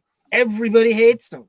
He's not a real comic. A comic is prepared and always has something in their pocket ready to fire back, and he's just, he just goes to the lowest common denominator. He doesn't get what the show is Talking and Yankees. does to you. You know, you've got to be really armed. Like someone like Jason Kaplan goes in, he's usually got 2 or 3 brutal insults ready, and he'll just throw them out. And Shuli's only got. We got a good example when we get to the Gary fight, which people were asking about earlier. Yeah, we got the Gary fight, which is big. I don't know how we're going to get through that. Maybe we should go there and. Let's. How about this? Clip 74. Do it up. How about let's listen to a little Shuli stand up, just like a little amused booch. I'll just sit this. This is like what Shuli is like if you got a writer from Mad About You, you know, and they became a comedian. This is a great example. It's like a scene from Mad About You. Okay, so which is best, pickles, blowjobs, or airplane bit? Yeah, pickles is great. It's about weed, I guess, right? He's from the Howard Stern Show, the big, the one, the only Shuli. Let him hear you, folks. I actually think I have video of this. Yeah, I Hate Shuli put something up, right? Yeah, about marriage. This is Gotham TV. Yeah, it's on YouTube. Yeah. Okay, hold on. Let's actually do a visual on this. Give me a second here.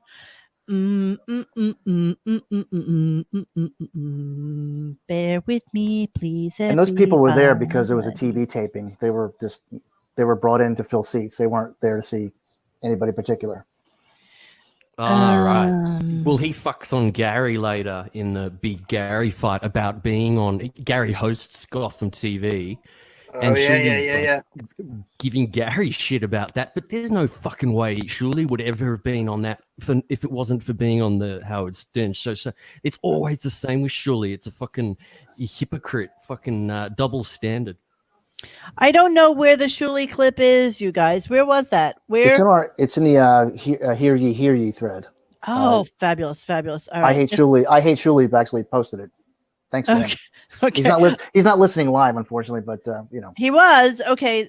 You guys just chat a second. Let me get this and we can set it up because it's so horrible. It needs to be seen. One of the things we're kind of glossing over, maybe we could just touch on it here, is Shuli's just him willing himself onto Howard 101 in 2005. He was on, let's do a list here. What was it? Miserable Men, Jay Thomas. He would fucking sit in on Pharrell. It's like he lived at Sirius and he was just dropping into these, cubicles to anybody who would take him. Do you guys remember that Dr. Fish show he had? You want to talk about stealing? They stole Dr. Drew and Adam Carolla's love lines and they tried to do their own version of it on Sirius. So it was like he could not overexpose and voice himself as if you didn't hate him enough. He's going to give you more. Do you have any of those Dr. Fish clips, Bon? No, it's the first time I've heard about it, actually. That was supposedly his big discovery, right? The Dr. Fish. That was he plucked him out of somewhere, but his move was to rip off the Adam Carolla and Dr. Drew show, which is like just blatant. They're gonna do a sex show, and it was like an hour, and I think it was on at like 5 o'clock on Wednesday, some strange time. And I remember that. And the Miserable Men show. So he was with Levy. Originally, it was Levy. A couple other comics, right? Mike Morse, Don Jameson. This is Don Jameson reference, and Florentine was on for 5 minutes. By the way, Don Jameson was the guy who got Gary at MTV audition. Monique. Oh, really? Yeah, he was working at MTV. All right, let's watch a little. Let's watch a little bit. Yeah, it's Vic. That's exactly Vic. That's exactly who that is. All right, here we go. He's from the Howard Stern Show, the big, the one, the only Shuli. Let him hear you, folks.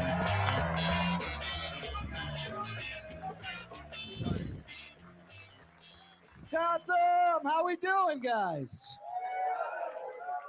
I see a lot of beautiful couples here tonight. Anybody engaged? Anyone engaged? No. Wow.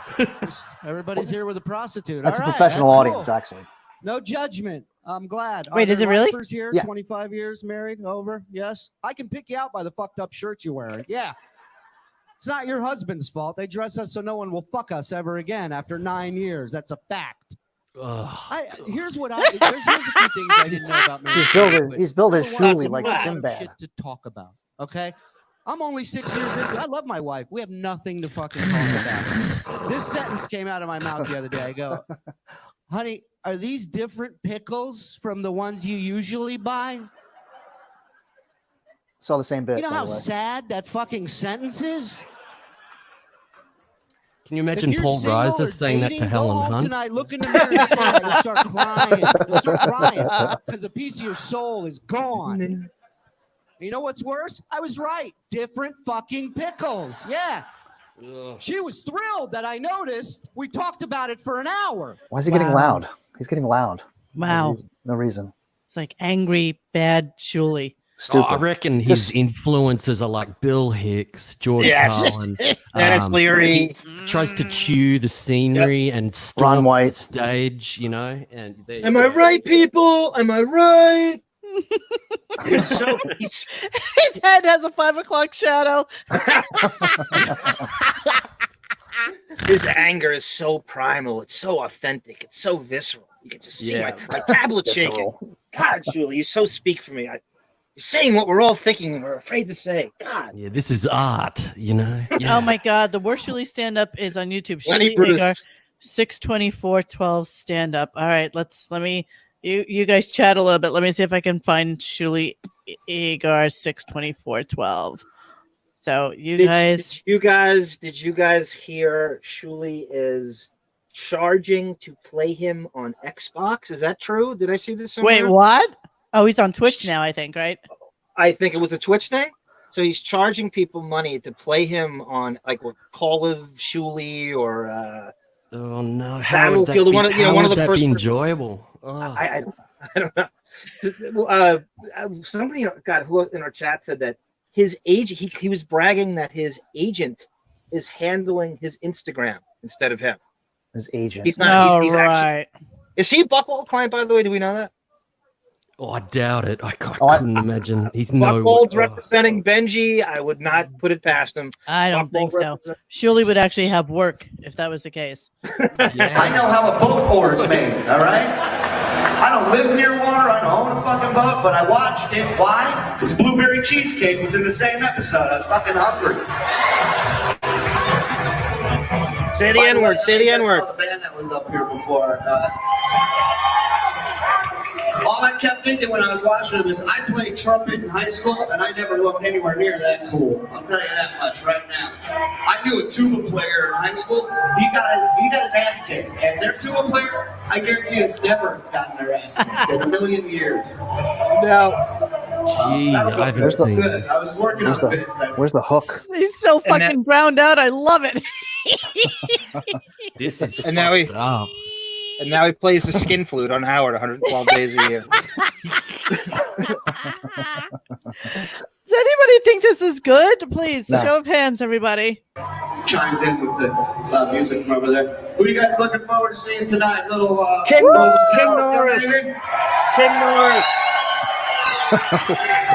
I told my wife, I go, honey. Shuli's like the comedic fucking fluffer. Like he has no purpose whatsoever other than to get everybody else hard and ready to fuck. And he just stands in the fucking wings wiping his hands on a fucking That's moist why towel. Artie wanted him, because he makes Artie look like fucking That's Beethoven. exactly right. You know? That's exactly right. Well, that's what the big comics do. You're right, Bon. You're right. I'm fucking going in, right? And she says to me, have you looked at yourself lately? I'm like, what's that? It's a mosh pit. I can fucking hang it. She goes, a mosh? Are you out of your mind? I said, listen, territory comes on, I'm fucking going in. She's like, leave me the keys to the car because you ain't fucking coming out, you little Jew. Jesus. And Look at he how proud of looks. himself he is. Thank you, Kylo Sierra Alpha. That's fucking perfection. That's Look just. at how proud of himself he is on that profile. Staring. I got him. What a singer. Look at him staring at the mic. But he's working the full fucking terrorist beard there. They're in my hands. There's more There you people got in it, line my there for hands. funnel cake. All right, so we're gonna shuffle along here and let's go back to our SoundCloud. So bear with me. Okay. You go with mine? So where do you want me to go, sweetheart? You tell me. No. That's it. I asked if you're going to mine. No, I was gonna go to Shuli tries out for Artie's chair because this is No, go to that. Stay on it. Yeah, I think that this is key. Weird. Howard gave him this opportunity, and people have said this on the forum before, and I agree. Howard let him do this for a few days just so he could fucking pull it away from him after it and go, "You're never going to sit there." Was it more than one day? Yeah, I think it was 2 or 3 days or something. So he would have been so excited, and this is just just how much he sucks. All he does is just. It's awful, you know. Scott Balo writes, he thinks Shuli's trying to look like Dave Attell there. I think you're spot on. Yeah, you're right. Plain black hat and the Yes. beard's exactly right. Same look. That's exactly right. And then he says, beating to death with the stool on stage. Rip Dave. Did Dave Justice die? The baseball player? Oh, Dave Attell. Oh, God. Justice will be served. Okay, that's a punishment. Very good. Good. I like it, Scott. Bon Jovial knows more about Shuli than I can ever forget. It's so true. All right, let's hear him trying out for Artie's chair, 2012. Oh, God. Excuse me, you have the worst taste. I have the worst taste, except for when you like True Lies and all those shitty movies or whatever. Not True Lies. What was the one she liked? The one with Arnold Schwarzenegger. Last That's still a Action Hero. great Last Action movie, Hero. and they God. still play it over and over again. So I was just Thanks, like, you know Shuli. what, Doug? I said, I go in, yeah, so what do you want from me? He wants me to make a decision for him. And by the way, I don't want anybody putting themselves in danger getting in here if there's a real dangerous situation. Sure. But why don't you do what everyone else is going to do? Wake up and see if the weather's bad. And if it's not, come on in. Yeah. They called it early yesterday. They were not coming in. Oh, yeah. Oh, Yeah. This was last- Before anything happened. Yeah. Oh, you know. The buses and trains were still running. What the fuck are they talking about? Why do we This is- care this what is- Julie's opinion is on anything? Some people didn't come in to work because it Like was for Sandy, right? rained out, or something like that. And This is Sandy? It sounds like Sandy. Yeah, 2012. That makes sense. Okay, that is. I have that too. Just play And that. Shuli's just trying to fill empty air hopelessly. It's just a sort of The whole show hated him after this. Right. And Tim called me and said, we're doing the show, right? I go, of course we are. I said, we'll do the show as long as we can all get in. There's no big deal. And Tim said, yeah, I'll even get some hotel rooms for people. So, like, there was no reason Doug couldn't get a hotel room. No, I came in last night. I don't understand this. Tim lives in the city and still got a hotel room. Stayed in the hotel. I think he didn't want to walk as far. I get to the hotel and I see him in the front of the line at the front desk. He's so loud. He's so obnoxious. Oh my God. This what? We go to Who, Tim Sabian? That's what he's saying. Yeah. And everything's Monique, I always would love for you to ask Sabian his opinion on this. I bet you he I hates would Shuli too. guts. Please do. Maybe you don't have to do it now. I know you're doing so much. You multitask. Like a motherfucker, Yeah, I but can't. That's if too you- much. I'm not. Don't worry about it. I do want to know though, and I'll post it on the site when we do. check hear in. This woman runs up to the front desk because she got locked out of her room. And she runs up. She says, "Sir, can you please?" And Tim starts yelling, full of, "Hey, lady! I was here first. I was here first." No, I'm smiling at her. You're going to have a fucking heart attack. I know. I booked the rooms and I had to use the room, so I used the room. Why did you use? Okay, so that is so that's Shuli trying out for Artie's chair. So let's oh God, Gary birthday fight, Jesus. There's so much. I don't even know where to go. What, babe? There hadn't been an Artie chair for 3 years. He's trying to make this position. He was the only one that showed up. As soon as they told him no one's coming, he left his wife and kids. And anybody in the tri-state area endured Hurricane Sandy. It was a motherfucker. It was horrible. You would never leave anybody you love. No. He's such an air whore. He's so obsessed with kids. He went in there, left his family, and the show hated him. And you go, I don't know if you want to play more of that or tell me. No. So what do you got? Goes on the Rackle show. Jace Gary. He has a huge fight with Gary in the middle of it too. So you can move on because we're 2 hours and 40 minutes.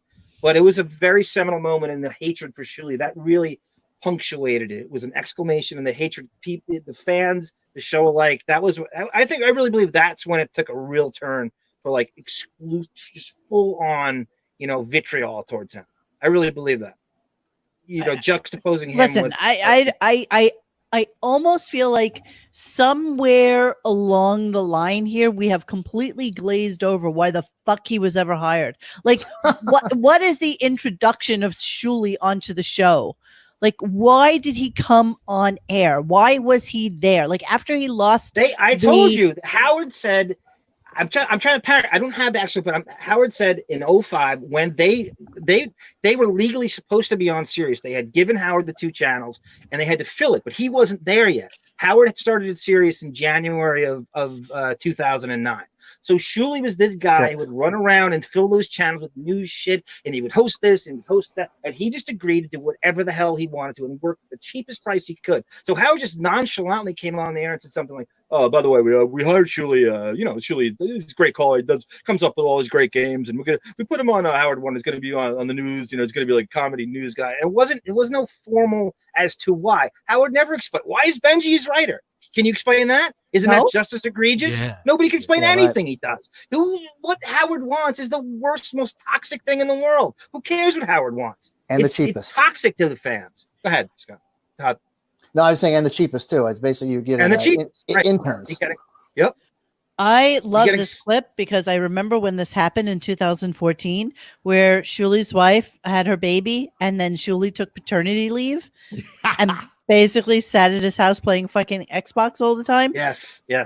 And this Howard is why was. I love Jason. He fucking just throws Shuli under the bus. Oh, I love this. I remember this like it was yesterday. The one thing is you can see live what they're doing. If they're watching TV, if they're watching Netflix, if they're playing a video game. So I would say just about every time I dropped in the check, Shuli was watching Netflix. And it's so funny, too. Because you could see, like, Shuli just started watching a show on Netflix. Shuli just started watching a movie on Netflix. Shuli's now watching TV. Like, it just updates. Why in God's name would somebody want that information out there? Yeah, why would you want other people to know what you're doing? You could turn it off. Give me the rundown. What you could do is he was away. He was always on Netflix. He was always on that, so much so that, they do this gamification thing where you can unlock achievements if you do something a lot of times. So when you play video games, you get awards. You get awards. Yeah. So he won an award for watching Netflix for 7 straight days. Wow.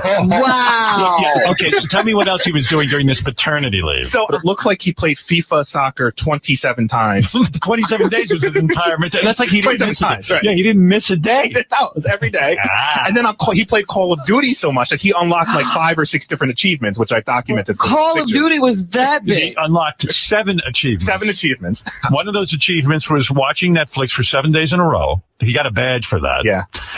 And you know how much Howard hates this. Like, you know how much he hates. He's people thinking how much free not time coming does this into- guy have? Right. Exactly. He's thinking, right. Yes. And how the fuck do only Howard's allowed to have 14 hours of frivolous TV watching a day.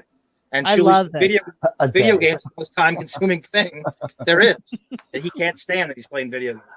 I'm pretty sure that's all he's doing right now too. That fucking cunt face. All right, I want to move on a little bit. So, God, we have so many like wars. Shuli versus Pittsburgh Pete. Gary birthday fight 1 through 6. Oh, this is. Can we just? John reminded me of the Pittsburgh Pete one, and this is really good.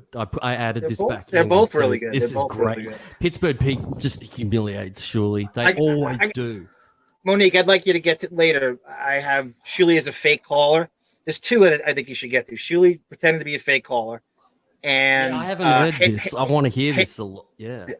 Hansy lighting him up. Okay, Hansy so let's start with Pittsburgh Pete, and then I'll move over to the Jeff Schick channel. And I'm assuming they're on that SoundCloud, yeah? Use Prodigy. Yes. Okay, cool. Shuli Egar. He comes in the green room specifically to confront me. Really? I don't go for that. Harry- Shuli, what the fuck is your deal? You confronting my guests? First of all, Howard, this guy 2 years ago calls in, gets on the air. Go ahead. And spreads a straight up lie about my wife. I called him afterwards. I didn't do anything on the air. I called him from the newsroom. I explained to him my issue with him. And But Shuli, why didn't you come to me and say, listen, Pittsburgh Pete said something about my wife? Because Howard's so fucking available, right? Like to anybody Closing who off the needs corridor. him. Yeah. Exactly, so available. And let me deal with it, and let me see if I can't work something out. to go into the green room. And I just create came to a man and just said, dude, Shuli, don't talk about my fucking wife again. But Shuli, once a guy's in here as a guest, you can't go confronting the guest. Listen, if some guy attacked Beth, it would upset you, correct? Yes, of course it would. But I would deal with it off the air. In other words, not when the guy's about to come on the air. Is that fair enough? He claimed that she's posting naked pictures of her on Facebook, and that's a fucking lie. And when her family and friends, you're saying you didn't say that. That's not a lie. You're lying. Right. Okay, guys. You're lying. Hold it. I'm not going through this right now. Motherfucker. Oh, you're so chivalrous, Shuli. I'm a better radio caller than you ever were. Yeah, Shuli, kick him in the shins. You're a better caller. What's worse, I ask you, talking shit about Shuli's wife on Facebook or leaving your wife and kids home during Hurricane Sandy and Shuli's wife and bragging about it, and then bragging about it and throwing your other colleagues under the bus while you do? That's like bragging on our site that you got the most likes. It's like nobody fucking cares. It's like, oh, I've done that. I said my comment got more likes than yours, so I'm right. We all do. Every call you made, you report. Go back to your parents' house, Pete, douchebag. I invited Pete up here without any knowledge of this, and then Shuli chooses that moment to go into the green room and confront the guy. I can't. I got to have control. 2 years later. Howard, you know what? You're 100% right. Right. But I don't apologize for defending my wife in any way, shape, or form. I got no and I'll beef do it with every that. day. I would do the same, but not here. Right. You're a kiss ass, Shuli. I'm a kiss ass. Pete. Pete. 5 o'clock. That's when I get done with work. You come down here. You know where this building is. I'll show you a kiss ass. 5 o'clock. Hey, come down. Israeli militia, right? Coming down. You were trained. I don't have a fucking speech impediment and live with my parents like you, you fucking I'd still rather be me. I'd still rather be me. What, babe? Shuli was living with his parents. Him and his wife moved back in with their parents because they didn't have enough money. Oh, fucking loser. All he does is call in with You lies, don't have Howard. talent, Lies. Shuli. You got lucky. That's why Your I'm here. and that's why you're flying back You're home. not funny. Fly back home, buddy. How did you do? How did you do after Ronnie's party? Whenever you had to go out on your own. You have some people that show up at your content. Yeah, I'm right here, buddy. I'm right here. I'll meet you outside these doors. Bring it. Go ruin the news, dude. All right. Okay. So you know he's good on the news. Don't even say that. No, he's not. He's not? No. When he does a piece with Underdog, you don't think that's good? Let me tell you how Pete is so jealous of me. Pete, all he keeps saying is, he goes, when I go, dude, why would you call in and lie like that about my wife? He goes, I'm just trying to contribute like you do. Now, Howard, I've called into your show for years. You never How many times did I lie about somebody? How many times did I attack somebody's wife who's associated with the show? You don't do a fucking thing like me, brother. And that's why you're sitting there for one segment and going home. And that's why I'm fucking here. So go fuck yourself. You are Later. the man, Shuli. Pete, I'd rather be single the rest of my life than have your wife. Pete, come on. No need to attack the wives. 5 o'clock downstairs. No. Downstairs. See, Shuli, the viciousness. He's just so scared in these things. It's So proud. great. Such a stand-up guy. This is his wife. Are you fucking kidding me? I need to see a picture of her immediately. All right. You know, Nora Charles has a great subtle observation. Who is Nora Charles? I need to know who this man is. She's very funny on Stuttering John's show as well. Nevertheless, this is classic Nora Charles. She says, Shuli is constantly doing the pre-laugh talking, as in it's infuriating. So he kind of pre-laughs for you to tell you. Dennis Miller does this too. So you laugh in advance while you're telling a joke or a story to let you know that you're going to laugh at it. And nobody laughs. Talk show hosts do that a lot of that kind of shit. Yeah. All right, so we're gonna switch over to some of John's. I want to just make sure I had the audio shared. All right, so piggybacking on to this, where am I going, baby? I don't know if you see the Hurricane Shuli stuff, or is it not showing up on yours? Because it was, I didn't delete it, but it's SoundCloud's so fucked up the way the formatting of it. So okay, I got Shuli Bowie, Hansy, Shuli from Hackensack, New Jersey. Okay, let's get back to quick one. A fake caller. Okay, yeah. Okay, let's hear this. Okay. Jimmy, you're on the air. Hi, Jimmy. Jimmy in Vegas. Howard, how you doing? All right, buddy. Listen, I'm a big fan. I've been a fan. How old is this clip? Oh God. just a few years old. It's from the shit era right now. Yeah, It's he like was still 4 or 5. he was on the show already. Yes, he's on the show. Yes. Okay, okay. And for many, many years. Thank you. But I'm getting tired of this George Takei impersonator. Takei. No, actually, it's Takei. That's one of my points, Howard. What are you talking about? The real George. You guys are using a phony George or drops or an impersonator or something. You don't believe the real George Takei would behave like he does? First of all, my dad was a that's true. First of all, Throwing it out there, I fucking hate George Takei too. Just FYI. We'll all agree that's Shuli, right? I mean, we're not. Is there any controversy? Shuli always says, first of all, that is definitely Shuli. Oh, nice tell there. Told me a lot about the guy. One, he was straight. So this George that we have is. Well, is it possible? You know what? This guy's right. It must be Shuli because A, the bit's not funny, and B, Howard and Robin are doing like the fake laugh. Yes. Thing that they always do. The fucking fakes. All right. Where else? Hansy? Okay, so this is Hansy. This is Hansy's last call too. This is the last time Hansy's been on. He all deserves your praise for this.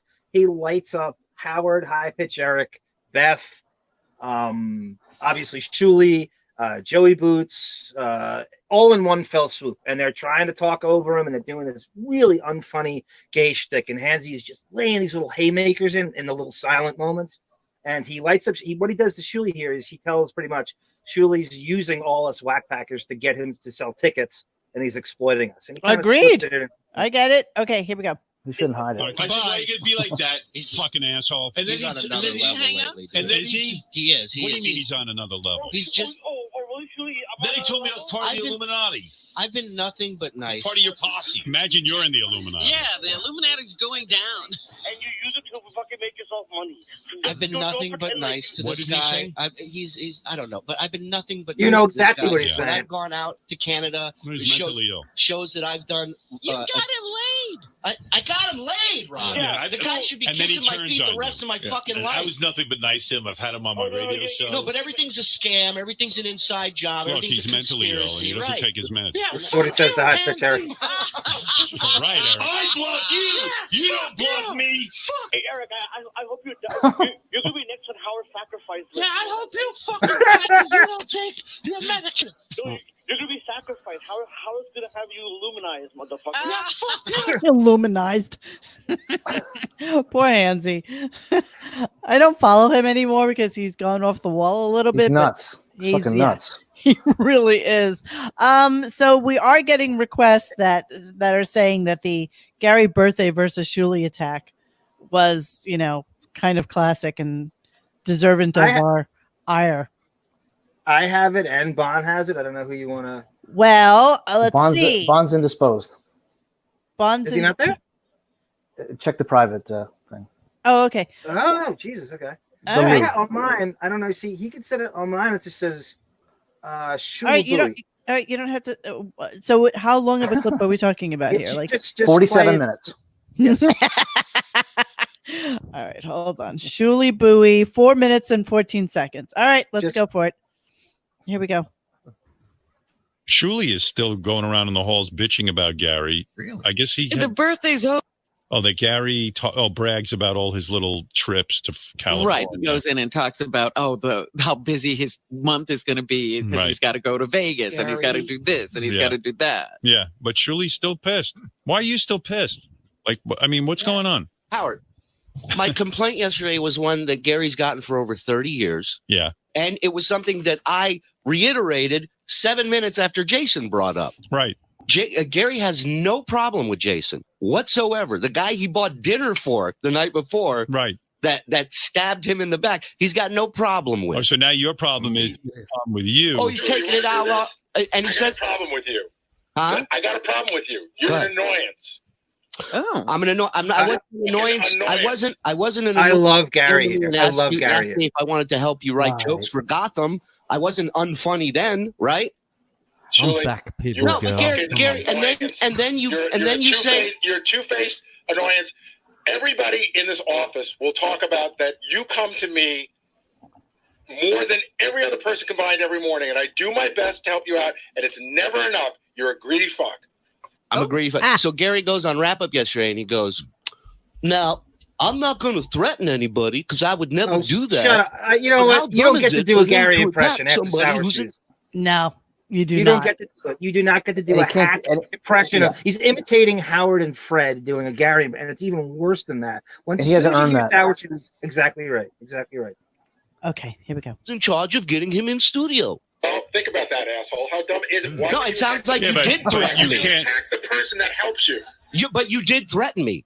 You're saying Yeah, you're but not wait a going to second. threaten me, and then But you Gary, threaten me. that is kind of weird in the sense that Shuli's helping me if he's got something. Howard, I don't. And that's why I tolerate him. I don't because come he's a to help him. you. Howard, I don't come to him and I go, "I'm working on an 8-minute bit. Tell me what you think." I come to him when you bring up something, and I think it can either help or coincide with what you're talking about. Can I come in? That's awesome. That's great for the show. He comes into me a lot of other times, and he like floats a joke to me, and that's not my job to handle that stuff. And I've told him that. And then sometimes he just comes in and you'll start telling a story about taking a shit. So now I got to hear Shuli's story about taking a shit, which I end up getting on the air and telling the story. On the air, and it happens 20 years. Can you imagine being in that back room and all these people trying to like grasp for like air on You'd the want to show? die. You would be depressed all day. The only guy that seems to not do this is Will Murray. Out of the people that are kind of Or regular. Hein, or Hein does it. Hein knows that he has the wrap-up show, and Hein fights for airtime grudgingly all the comes way. in. And both of grudgingly. those guys are shit stirrers too. Yes. And Jason's like a great shit star. Mamet really has is. his character. I think that's one of the main problems with the show of late is that they're all characters of themselves. Like there's nothing genuine anymore. Nothing feels real. This definitely is real because This is real. This one's real, right? You're right. Because you know that Gary is 5% just of it's real. fucking furious with him, and But everybody Monique, probably you knows can- that he's this guy. What? Can you relate to this though in the position you're in? Like, just imagine I'm being in no Gary, and it's like you position. do- Well, no. I'm just saying you're getting 500 emails of pitches for things all day long, and just coming after you like just can't take no for an answer. You're like, look, I got to do this, and the person just keeps pounding you with emails and pitches just as an excuse to get themselves some weird airtime. I have heard You get it people all? like that before, and it's so fucking annoying because next thing you know they want, and you know what? Honestly, what Shuli should do is Shuli should go out on his own and do his own fucking radio show and see how well he does. It'd be interesting. Ask Brent how that's going. Exactly. How's that work out? Well, that's the crazy thing, Monique, you bring up there. Howard has that huge, big standard rule that none of the staff can do any other podcast. They can't drop in or show. Shuli's the only one that cannot accept that rule, and he will go on. He was actually on Artie's direct TV show once, which is a complete no-no. So somehow he couldn't handle that rule, and he cannot get enough airtime. And he found a way onto weird little things and a wrestling podcast at one point. So he can't even listen to that mandate. He needs airtime that bad. Yeah. The reason he needs it is that he can't book gigs without it. If he's not on Stern in there twice a month or something, he can't book gigs and get. You're so right. It's all about the 50 plugs, people right? to turn That's up right. at the least. Yeah. Hence the reason he has the Tan Mom puppet now. So, now he's become the puppeteer. We have some video of that as well. No governor on him. But he's trying to clear it through you. I understand, but at some point you got to say, I can't come to a guy, say 15 times a morning. Howard, there was a period of time, Shuli doesn't even know this, where we had to document how many times he came to me in the morning because it was all that was happening. Well, what's funny is I heard from never mind. I don't want to bring it up. I don't want to get into weird shit. But I heard. Bring it up, you fucking cunt. Why don't you call Jason a fucking cunt? Because somehow he's nicer. Because you're scared of Jason. No, listen, you didn't have to come on and say, Yeah, he's been with Jason longer. Here's Jason what probably everybody has told shit me. on him. You couldn't, like everybody else yesterday was like, okay, it was funny. You've been going around telling everybody you're dying to get on the air and complain about me. And No, so I it's didn't. weird. Who told you that? Who told you? Everyone. It came up. It came up organically when we were all sitting around talking about. Organically a lot when it doesn't even come up. Meaning, well before this, it comes up a lot. It's known in this office that you complain about me behind my back a lot. It's On our also phone known right now. You know, by the way, Gary's such a pussy. Gary is such a fucking passive aggressive pussy. Because you know what? Yeah, but he's Isn't good Gary here. supposed to be his boss? No, isn't he really like the boss of the back Marcy's room his there? Marcy's his boss here. Marcy's his boss, but Yes. isn't Gary Shuli's boss? Like this is what Not they don't listen to. Remember Jason asked at the meeting, do I have to listen to Gary's not giving the orders anymore? It's Marcy. No, I think the quote No, was these are is mundane Marcy orders. my boss Like, now. You can't go in there. You can't. You know, that's Gary probably still has control of that. Agreed. Gary is the Who gets on the air, yeah. gatekeeper. Right. Gary's the gatekeeper for who gets on air. But it's just like letting someone into the toilet. It's no job. They emasculated him at that meeting, and Shuli's not afraid of him anymore. Shuli's going to be as annoying as ever because he doesn't respect Gary's authority. Right. He's Yeah, gonna whatever email him yeah, 100 left and taken from him. That's right. And can't we get that other half of that video? Say what, Bon? Sorry, I just wish we could get the other half of that video where Gary actually puts up at the summit meeting, where Gary actually puts up his arm and asks. Oh, from your mouth to I God, wish we dear. could get I that. asked High Pitch Mike for that. Anonymous employee, I got to hang up. Bye-bye. He doesn't like me. He's always had a problem with me, so it's fine. I like him. That's all that matters to me. You're a professional victim. You make problems for yourself. Yes. What happens with you is you know, Howard, let's not forget, Shuli's been with us for 10 years, done a great job. We hired a whack packer. And so his drug is Everybody's getting a on- whack hold on. packer His to drug him. is getting on the air.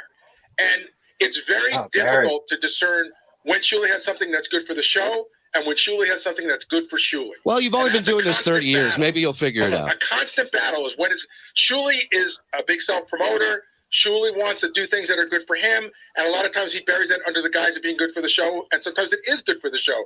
But it makes my head smoke all day. In other words, you got to think about Shuli all day. Shuli's a constant every morning of the show. Gary, spot on. I'm going to give you a WNBC clap for that. Great rant. Spot on. Everything you said. Phenomenal. That's the best thing Gary's done in 10 years. Well, probably the only thing he's done in 10 fucking years. I mean, let's be honest. So let me see. What is this color? Gunk. Wasn't Shuli also a mastermind behind Ronnie's block party? He basically managed to monetize Ronnie's persona because no one likes Shuli. Shuli's a parasite. Yeah, absolutely. I don't know. The headliner, though. He was the headliner, though. Headliner? Yeah, he tried to he's I'm the real comedian here. That's so how I'm he the tried to headliner. position it. He's Yeah, he was. right. Yeah. Right. Everybody else is a gimmick, but I'm the real comedian. He tried to pull the same thing, like like that Artie was doing for him. He's like, I'm doing you guys a favor, and then he would just like, from playing the stuff from his phone, and then have somebody call Scott on the phone and mess up the DJ gig, and it was pathetic. And anybody that couldn't see through that, it was awful. It was just absolutely awful. Yeah, let's talk about this that I just put up on our thing there from Shellback's Hub. According to John, Shuli is also his mole. Rat. Right. So John has said on his show that Shuli, was his mole. I don't think I think that friendship has ended. I did want to skip around a little bit and do that video. Yeah, because it's just so fucking funny. We gotta do that. I don't think Shuli could ever have been a mole to anyone. He's too spineless. He's too scared to get booted. More of a weasel. He is a bit of a fucking weasel. Oh, I want to show those pictures too. Total squirrel food. Remind me to do that. Okay, two things. So, okay, let's do this video. Hang on. Let me get to it right this second. Please bear with me.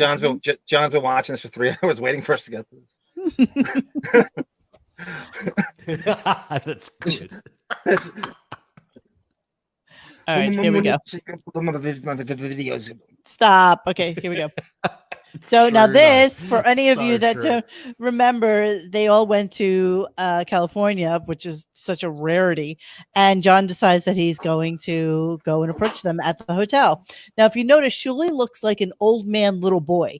Like he's Yeah, it's good. Right? Thundercat knapsack, yeah. Well, that's what I was saying when saying about Shuli's height. He's very slouchy. He doesn't have. He's got that osteoporosis, kind of like that hunch. So You're right. He's got a dowager's hump.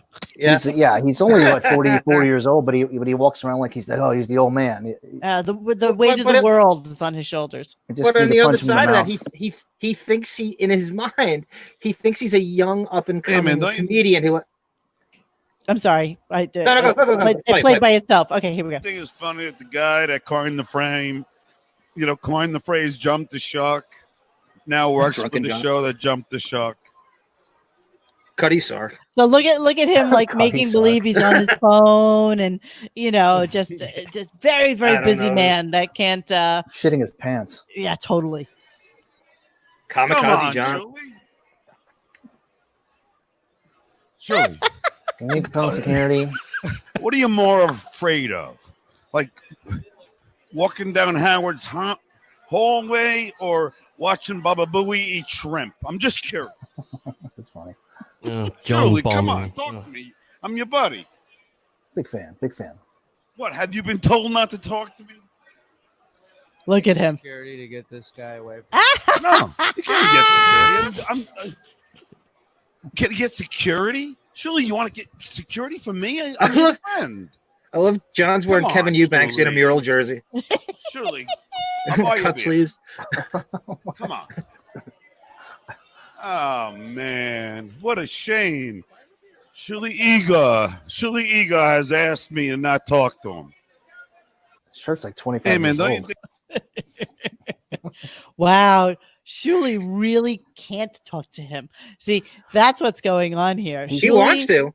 He's shitting because Shuli, he thinks he's going to get fired. Yes, Yep, that's exactly right. He knows it. He fucking knows that if he says anything to him, and John, God forbid, says you're the one who always gives me information on this show, he knows he is fucked.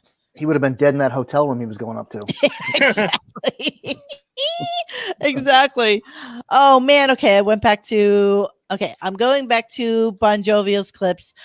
We do need to wrap this show up. It is 11 o'clock, and I'm starting to lose all the life that I had. 3 hours I can never get back. We gotta hit three. We got it. Well, are we not quite at three? We're like 7 minutes away, and I'm not seeing double yet. That's fine. We gotta go. So give me something that I absolutely must. And we did get through a lot of the clips, so I'm going to give us credit for that. I can't believe you did. Great job. Yeah. Seriously, So give me something that's great. Bon Jovial. 57. Jeff the Drunk has never seen Home Alone. That's pretty short, but he just gives it to Shuli in a beautiful way. It's just great. Okay. Trust Let's listen to that.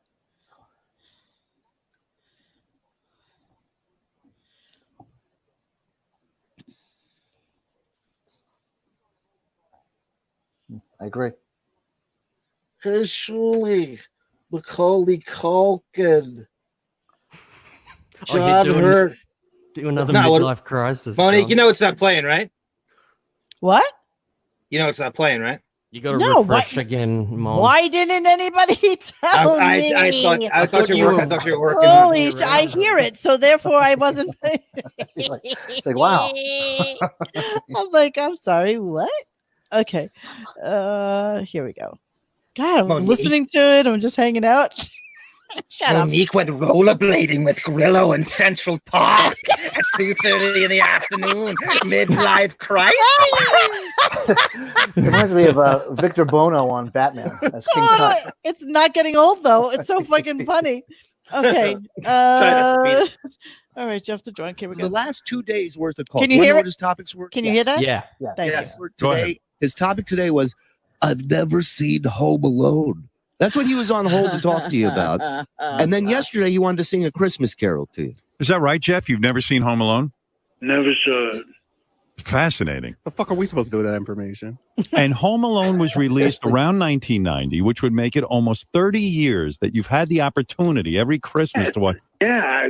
Isn't this something? Amazing. Wow, you're right. This is interesting. Oh, stop it. There's a new thing he does with his voice now. Yeah.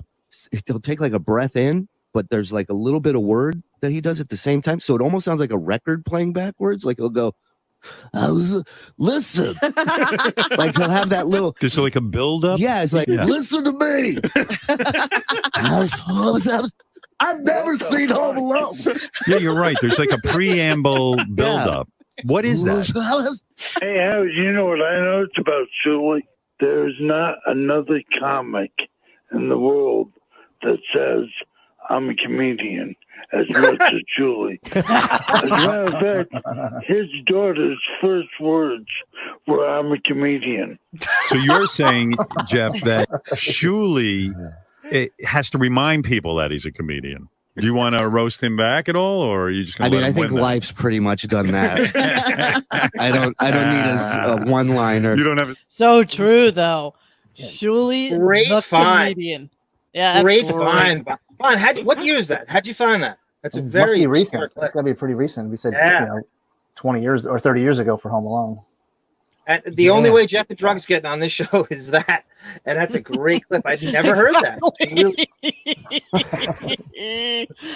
All right. It's So, funnier though. so what do we want to end our little foray into the world of Shuli? Oh, you could play video of him operating the Tan Mum doll. That might be good. Oh, okay. The puppet, So I mean. this Sorry. this is what it's come down to. So now everybody's home with the Rona. Who knows, what they're paying people that are on furlough right now, if they're getting full pay. I know a lot of the people that worked on his show, similar to a lot of other shows where, a good portion of the staff is freelance. Shuli's not freelance, but I don't think he makes a whole hell of a lot of money. Nonetheless, he is now the official voice and feeling for Tan Mom. And, in the world of Shuli exploiting every fucking thing he humanly can, he now does this. So hang on, let me put it on pause. Oh, you have it queued up for me and everything. Yes, Oh, indeed. you're the And best. nobody else is talking about this train wreck either. So No, well, why would they? Really, why the fuck? Why the fuck would they? And we are going to end the show with just like a nice little cornucopia of Biznick's photoshops because each one of them is more fabulous than the next. All right, so okay, do you have Tim on screen, you guys? Yes. Yeah. Yes, I do. Okay, fabulous. Here we go. my puppet better. Was it a car accident? You have to be very careful. How's your singing career going? Oh my God, you want to hear a song? Yeah. What are you going to sing? It's Patricia. Look at his face. Oh. Why is that funny? Wow. There's nothing. Oh wow. Wow. Look at fucking That's Shuli. all Look you what need he's from wearing. that one. That's all you need. That's all Yeah, we the second needed. one is him. It's even worse. Oh It's God. just- you can just Just see how on- much he's in love with being in there, in that room. Jess on Crack writes, the biggest tragedy of Hurricane Sandy is Shuli sitting in the Artie chair. All right. By the way, when I put this clip on, I just want you to see the screenshot that it's paused on because, goddamn, I don't even know what to say. Here we go. Look at that. That wasn't Biznick. intentional. That's great. I can do something with that. I know. Biznick, you know what to do. You know what to do. Holy shit. That microphone looks kind of phallic. And this is with the new chiclets. That's a good one. Oh yes. All right, this is the song Lossy, the world premiere of Tam Mom's new song. Hippo laughing. Oh my God. My God. Everyone just wants juice. It's a radio show, right? Theater of the mind. Theater of the mindless.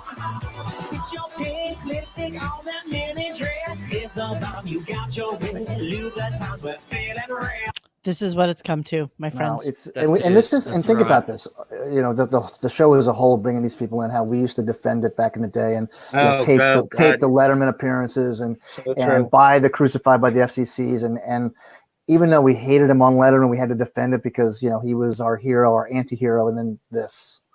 I hate myself.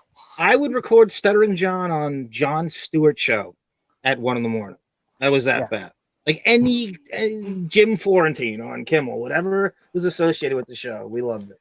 And defend it to our death. Not And this is anymore, what- my this is- friends. Not anymore. You know, this is what it's come to. And, you know, I hated this show from the beginning. And You're mad. You're going to bed mad. and I'm going to bed angry because this is just fucking atrocious. Okay, hold on. I got to get to the Shuli pictures from Biznick because they're really fabulous. So let But me get- Monique had her own one-on-one interview with Tan Mom. Midlife crisis. So, and does she drink and take pills, or No, she does not. She's actually very just hit her head? sane. She just hit her head. Yeah, she's I don't even know what to say. She's that woman. She is that person, and she's Arm, super she lives sweet. She lives in the blue tent. Okay. Concussion protocol. So we're gonna end our show with like a nice, fabulous array of just Biznick has been crushing it with photoshops, and so okay. First one you have here, I Hate Shuli, which is obviously from the I Hate Steven Singer, which is perfect. A lot of people don't even get that, but we love that. Here's little Shuli. Yeah, that's actually a real comedian, like tossing a hat. So I figured Shuli's a little, so you know. He's a little person. Here, I suck cock with his little radio gunk car. Oh, it's beautiful. I had so much fun. It's a homeless man with Beth and Marcy, and who's in the center there? Whoever was last. I didn't know any other. I guess Katie Lee, but I couldn't. I thought it was Schwarzer. This one, everybody is loved. Oh, this it's the little best. air That's horn right amazing. in here is amazing. Beautiful. Beautiful work. Here's Shuli doing a stand-up. I took this from my seat. Things I hate. Shuli irony list. Don't show that to a lot of Wow. stores. No, this is actual file footage. This is from my seat in the front. This is everybody's seen these before, and some people on Twitter think these are fake. The ones that I put with the crowd, they're 100% real. Yeah, nobody wanted to believe that. And it's No, so they funny. are 1,000% real. I constantly tag you in things that say that, and it's like, Biznick, can you please show these people what the show look like? I'm not even kidding. Those reserve seats that people were, and people that did come in, they were I guess they were there for something else, and they came and he asks people for a drink to buy him a drink on stage. There you No go. way. There you go. But look at the way he handles that microphone and he adjusts it. Isn't he a pro? Isn't he like Dennis Miller at the Comedy Store in 1987? Look at the way he handled that mic. And keep in mind, Philadelphia is not something. Philadelphia's always been a power stern market too. Like Yes. when he came in '86, and then a couple years later, he beat the News. So he's a staple in the Philadelphia market, and this is what you get when you get an output of what the current Stern show is producing. So this is actually from my table. That's the table next to him on the left. And he was going on, right? He was going on like We got 1, 2, 3 serving person, 4, 5, 6, 7, 8, 9. She looks very excited to be She's there. not engaged. No. 10. I'll give you 11, 12 if you missed some seats over here. And this was a really cool club. Like if you wanted to come see like a band or a real act, because you had you can see like it had like this is down in like the pit or whatever you want to call it near the stage. And up So above there's it, like a standing room only. it was section like up there. it was like that's where the bar was in the back. There was 2 of them in the back. There was like side stage railings where you can get drinks and things like that. It was a really cool room, but wasted, unfortunately. and the tables are like spaced out COVID-19 correctly. So It was a foreshadow of things to come. 40 feet apart from each other. Lovely. This little, he looks shockingly like Andy Dick here. No, that's the kid that was bullied for being like the kid in England or Australia for being I remember he was bullied on Facebook for having a affliction or something. Oh, he had a big head or something, right? His mom was taping him as he was crying, and he was. So that's little Shuli. That's the kid, and and this is Monday. Oh, that's so good, man. Oh my god, I love it. Okay, here's the room again. This is right before this one's right before I met him.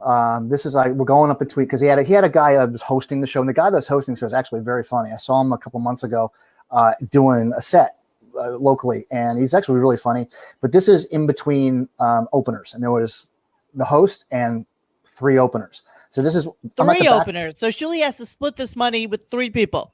That's a good point. It's awful. It was awful. Where does he get $20 or something? Exactly. It's like Jackie when he does stand up and gives out like $10 if you could stump him. He's like losing money on the whole fucking room. And trust me, this is not the OR at the Comedy Store. This is a different. This is not the same kind of venue where $5 is an honor. This is these guys were fighting for this money. This is the back bar where I actually got a chance to meet the headliner, the main event, and he came up to me practically. I was the biggest celebrity in the room that night. Exactly. You've been in more movies than you will ever be in. That's a true story, actually. I know. Shalom Biatch. Walmart. He was the runner-up employee of the month. I love it. And this is it's like a Lily salon. Yeah, that's a squirrel that's going to bite the ear weasel, the air whore weasel. That's what he is, though. Yeah, I love that. This is doubles, I guess, and this is Shuli getting bullied by us. Smoking my cock, love it. There he is. Look at it. Shuli's looking a little double chin there. Look, he's blown up nicely. Yeah, he wasn't looking too fit, but I guess that's the rigors of the road. I love it. As long as Viznik, our hero, stands against you, Shaul, you'll always be a hack. I love it. Very good. You did an excellent job with us. Really fucking phenomenal. All right, guys. So we're gonna wrap this shit show up. I just we lost John, and now he's back. Yeah, Johnny. I had a song. I was requested. It's an homage to Bon Jovial, and I don't do it now. You do it. Sign up. I'll do it at the end. And I think somebody in the super chat requested, so you kind of have to say it now. Yes, you do. And every American cliche of Australia, New Zealand. This is Men at Work, Land Down Under. I'm going to lose my mind. Yes. Born bred from a man in Brussels. He was 6 feet 4 and full of muscles. I said, "Do you speak my language?" He just smiled and gave me a Vegemite sandwich. And he said, "I come from a land down under, where beer does flow and men chunder. Can't you hear the thunder? You better run, you better take cover." Nice. What is chunder? What is chunder? What is chunder? What is that? Chunder? No, I think it was thunder. Thunder. It's thunder. No, it says where beer does flow and men chunder. That's actually in the lyrics. Yeah, I was a big fan. Chunder. It's vomit in a Bon Jovial, what does Vegemite actually taste like? Can you give us like a? It's amazing. Buy it if you can. It's very salty and it's kind of thick, like a butter, but just taste sort of very. Is it like anchovy-ish? Yes, definitely. It's great. No, trust me. Once I've known people, but sparingly, right? You have to use it sparingly. Oh, thank you, Millennium Tower Skeleton. Who is that? That's Beth.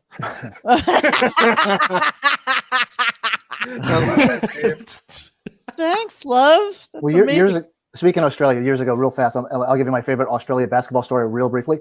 We had there was an Australian team, a high school basketball team that was traveling, and people on the team were host families. So this Australian family, a basketball team, stayed with the players. So one of them stayed with me for that week a long time ago, and that's a different. So we got some Vegemite as gifted to us, and. It was not my favorite. Okay, that's all. That's my first hand. But I wanted to kind of tie it into arm and basketball. So I'm going to put like a lot of butter on, and then you put like 1/3 of the butter. It would be Vegemite.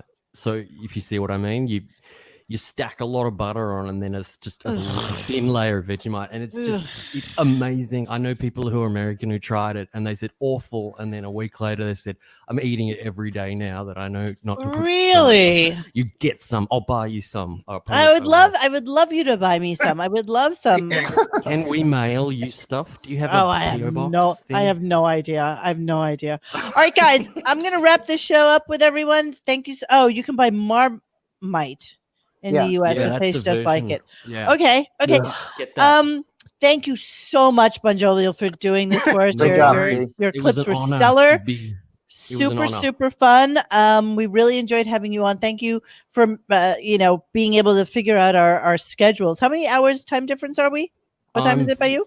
10, You're right? 15 hours behind me. 15 hours So behind. it's Wednesday here at 1:30 p.m. Yeah. Fabulous. All right. Happy Wednesday. And thank you, Todd. I love having you on the show. We should have you back some more times too, because I enjoy this thoroughly. And, definitely. Bon Jovial, if there's anybody else you want to hate on, I am more than happy to accept your labor of love when it comes to these clips, because you did a great job with them.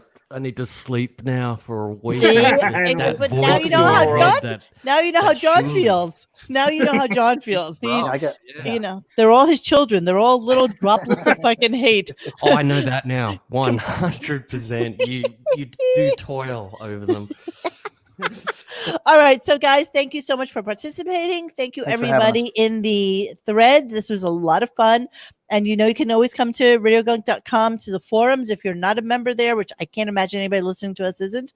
And follow us in there and let us know what other hate shows you want us to do. I saw a Jason Kaplan thing there, and I'm more than happy to do that. But yeah, so that could be good. Yeah, and we have to come back. We have to do a JD show. I think it's time. I think it's time for JD. Can we throw in Tanko there too? A little Tanko. I'm loath to do Tanko because, she has a dedicated thread, all to her millennialism. I'm obsessed with it. I saved it one day. I peeked in one day and I look, and I can't stop now. I know it's absolutely a fucking train wreck, and I love everything about it. I made a nice Photoshop of her. At the last time she went for supplies, when she got gangbanged. Did you see that? I saw that, and did you see the one of when she was doing squats, and I made it like she was farting? Oh yeah, that was good. That was so stupid. All right, guys, we're good at that. Thank you, Monique, Todd. give Casey a plug. Give Casey Armstrong a plug. They said nice words about you on John's thing tonight. Oh yeah, I tried to log into it for a little while. We are having Casey on soon as well, and I'd be interested in anybody's questions for him. We're not going to make it like it's a true formatted show with like a big Q&A. So we fully expect all of you guys in the chat box to come on. You can do like a AMA kind of thing. We'll ask him questions that you want to ask about, and we'll talk about things that, Casey and I, and now Casey and I and John have this ongoing like thread of guest stuff. And so he's very enjoyable to talk to, and he's also like the sweetest fucking human being, and he smells really, really good, Tiger Lily. So I need to know that, but okay. buy his book, right? Western Kentucky Fried, and that's the title of it, or and Buckethead right forward. Very nice. He loved that Buckethead reference. Very nice, Biznick. Very nice. Listen to his show. Listen to Casey's show. 103.9. You can stream it. It's out of Long Island. WMAP. Yes, WMAP. Listen to it. It's an hour of him just free. World's most amazing people. That's what it stands for. All right. So, guys, thank you so much. And we're going to end the show now so I can go get something to drink that's actually, nutritious for me. And is almost gone. We'll see you guys soon. So take care, and we are done. Thank you, guys. Good night. Take care, everybody. Later.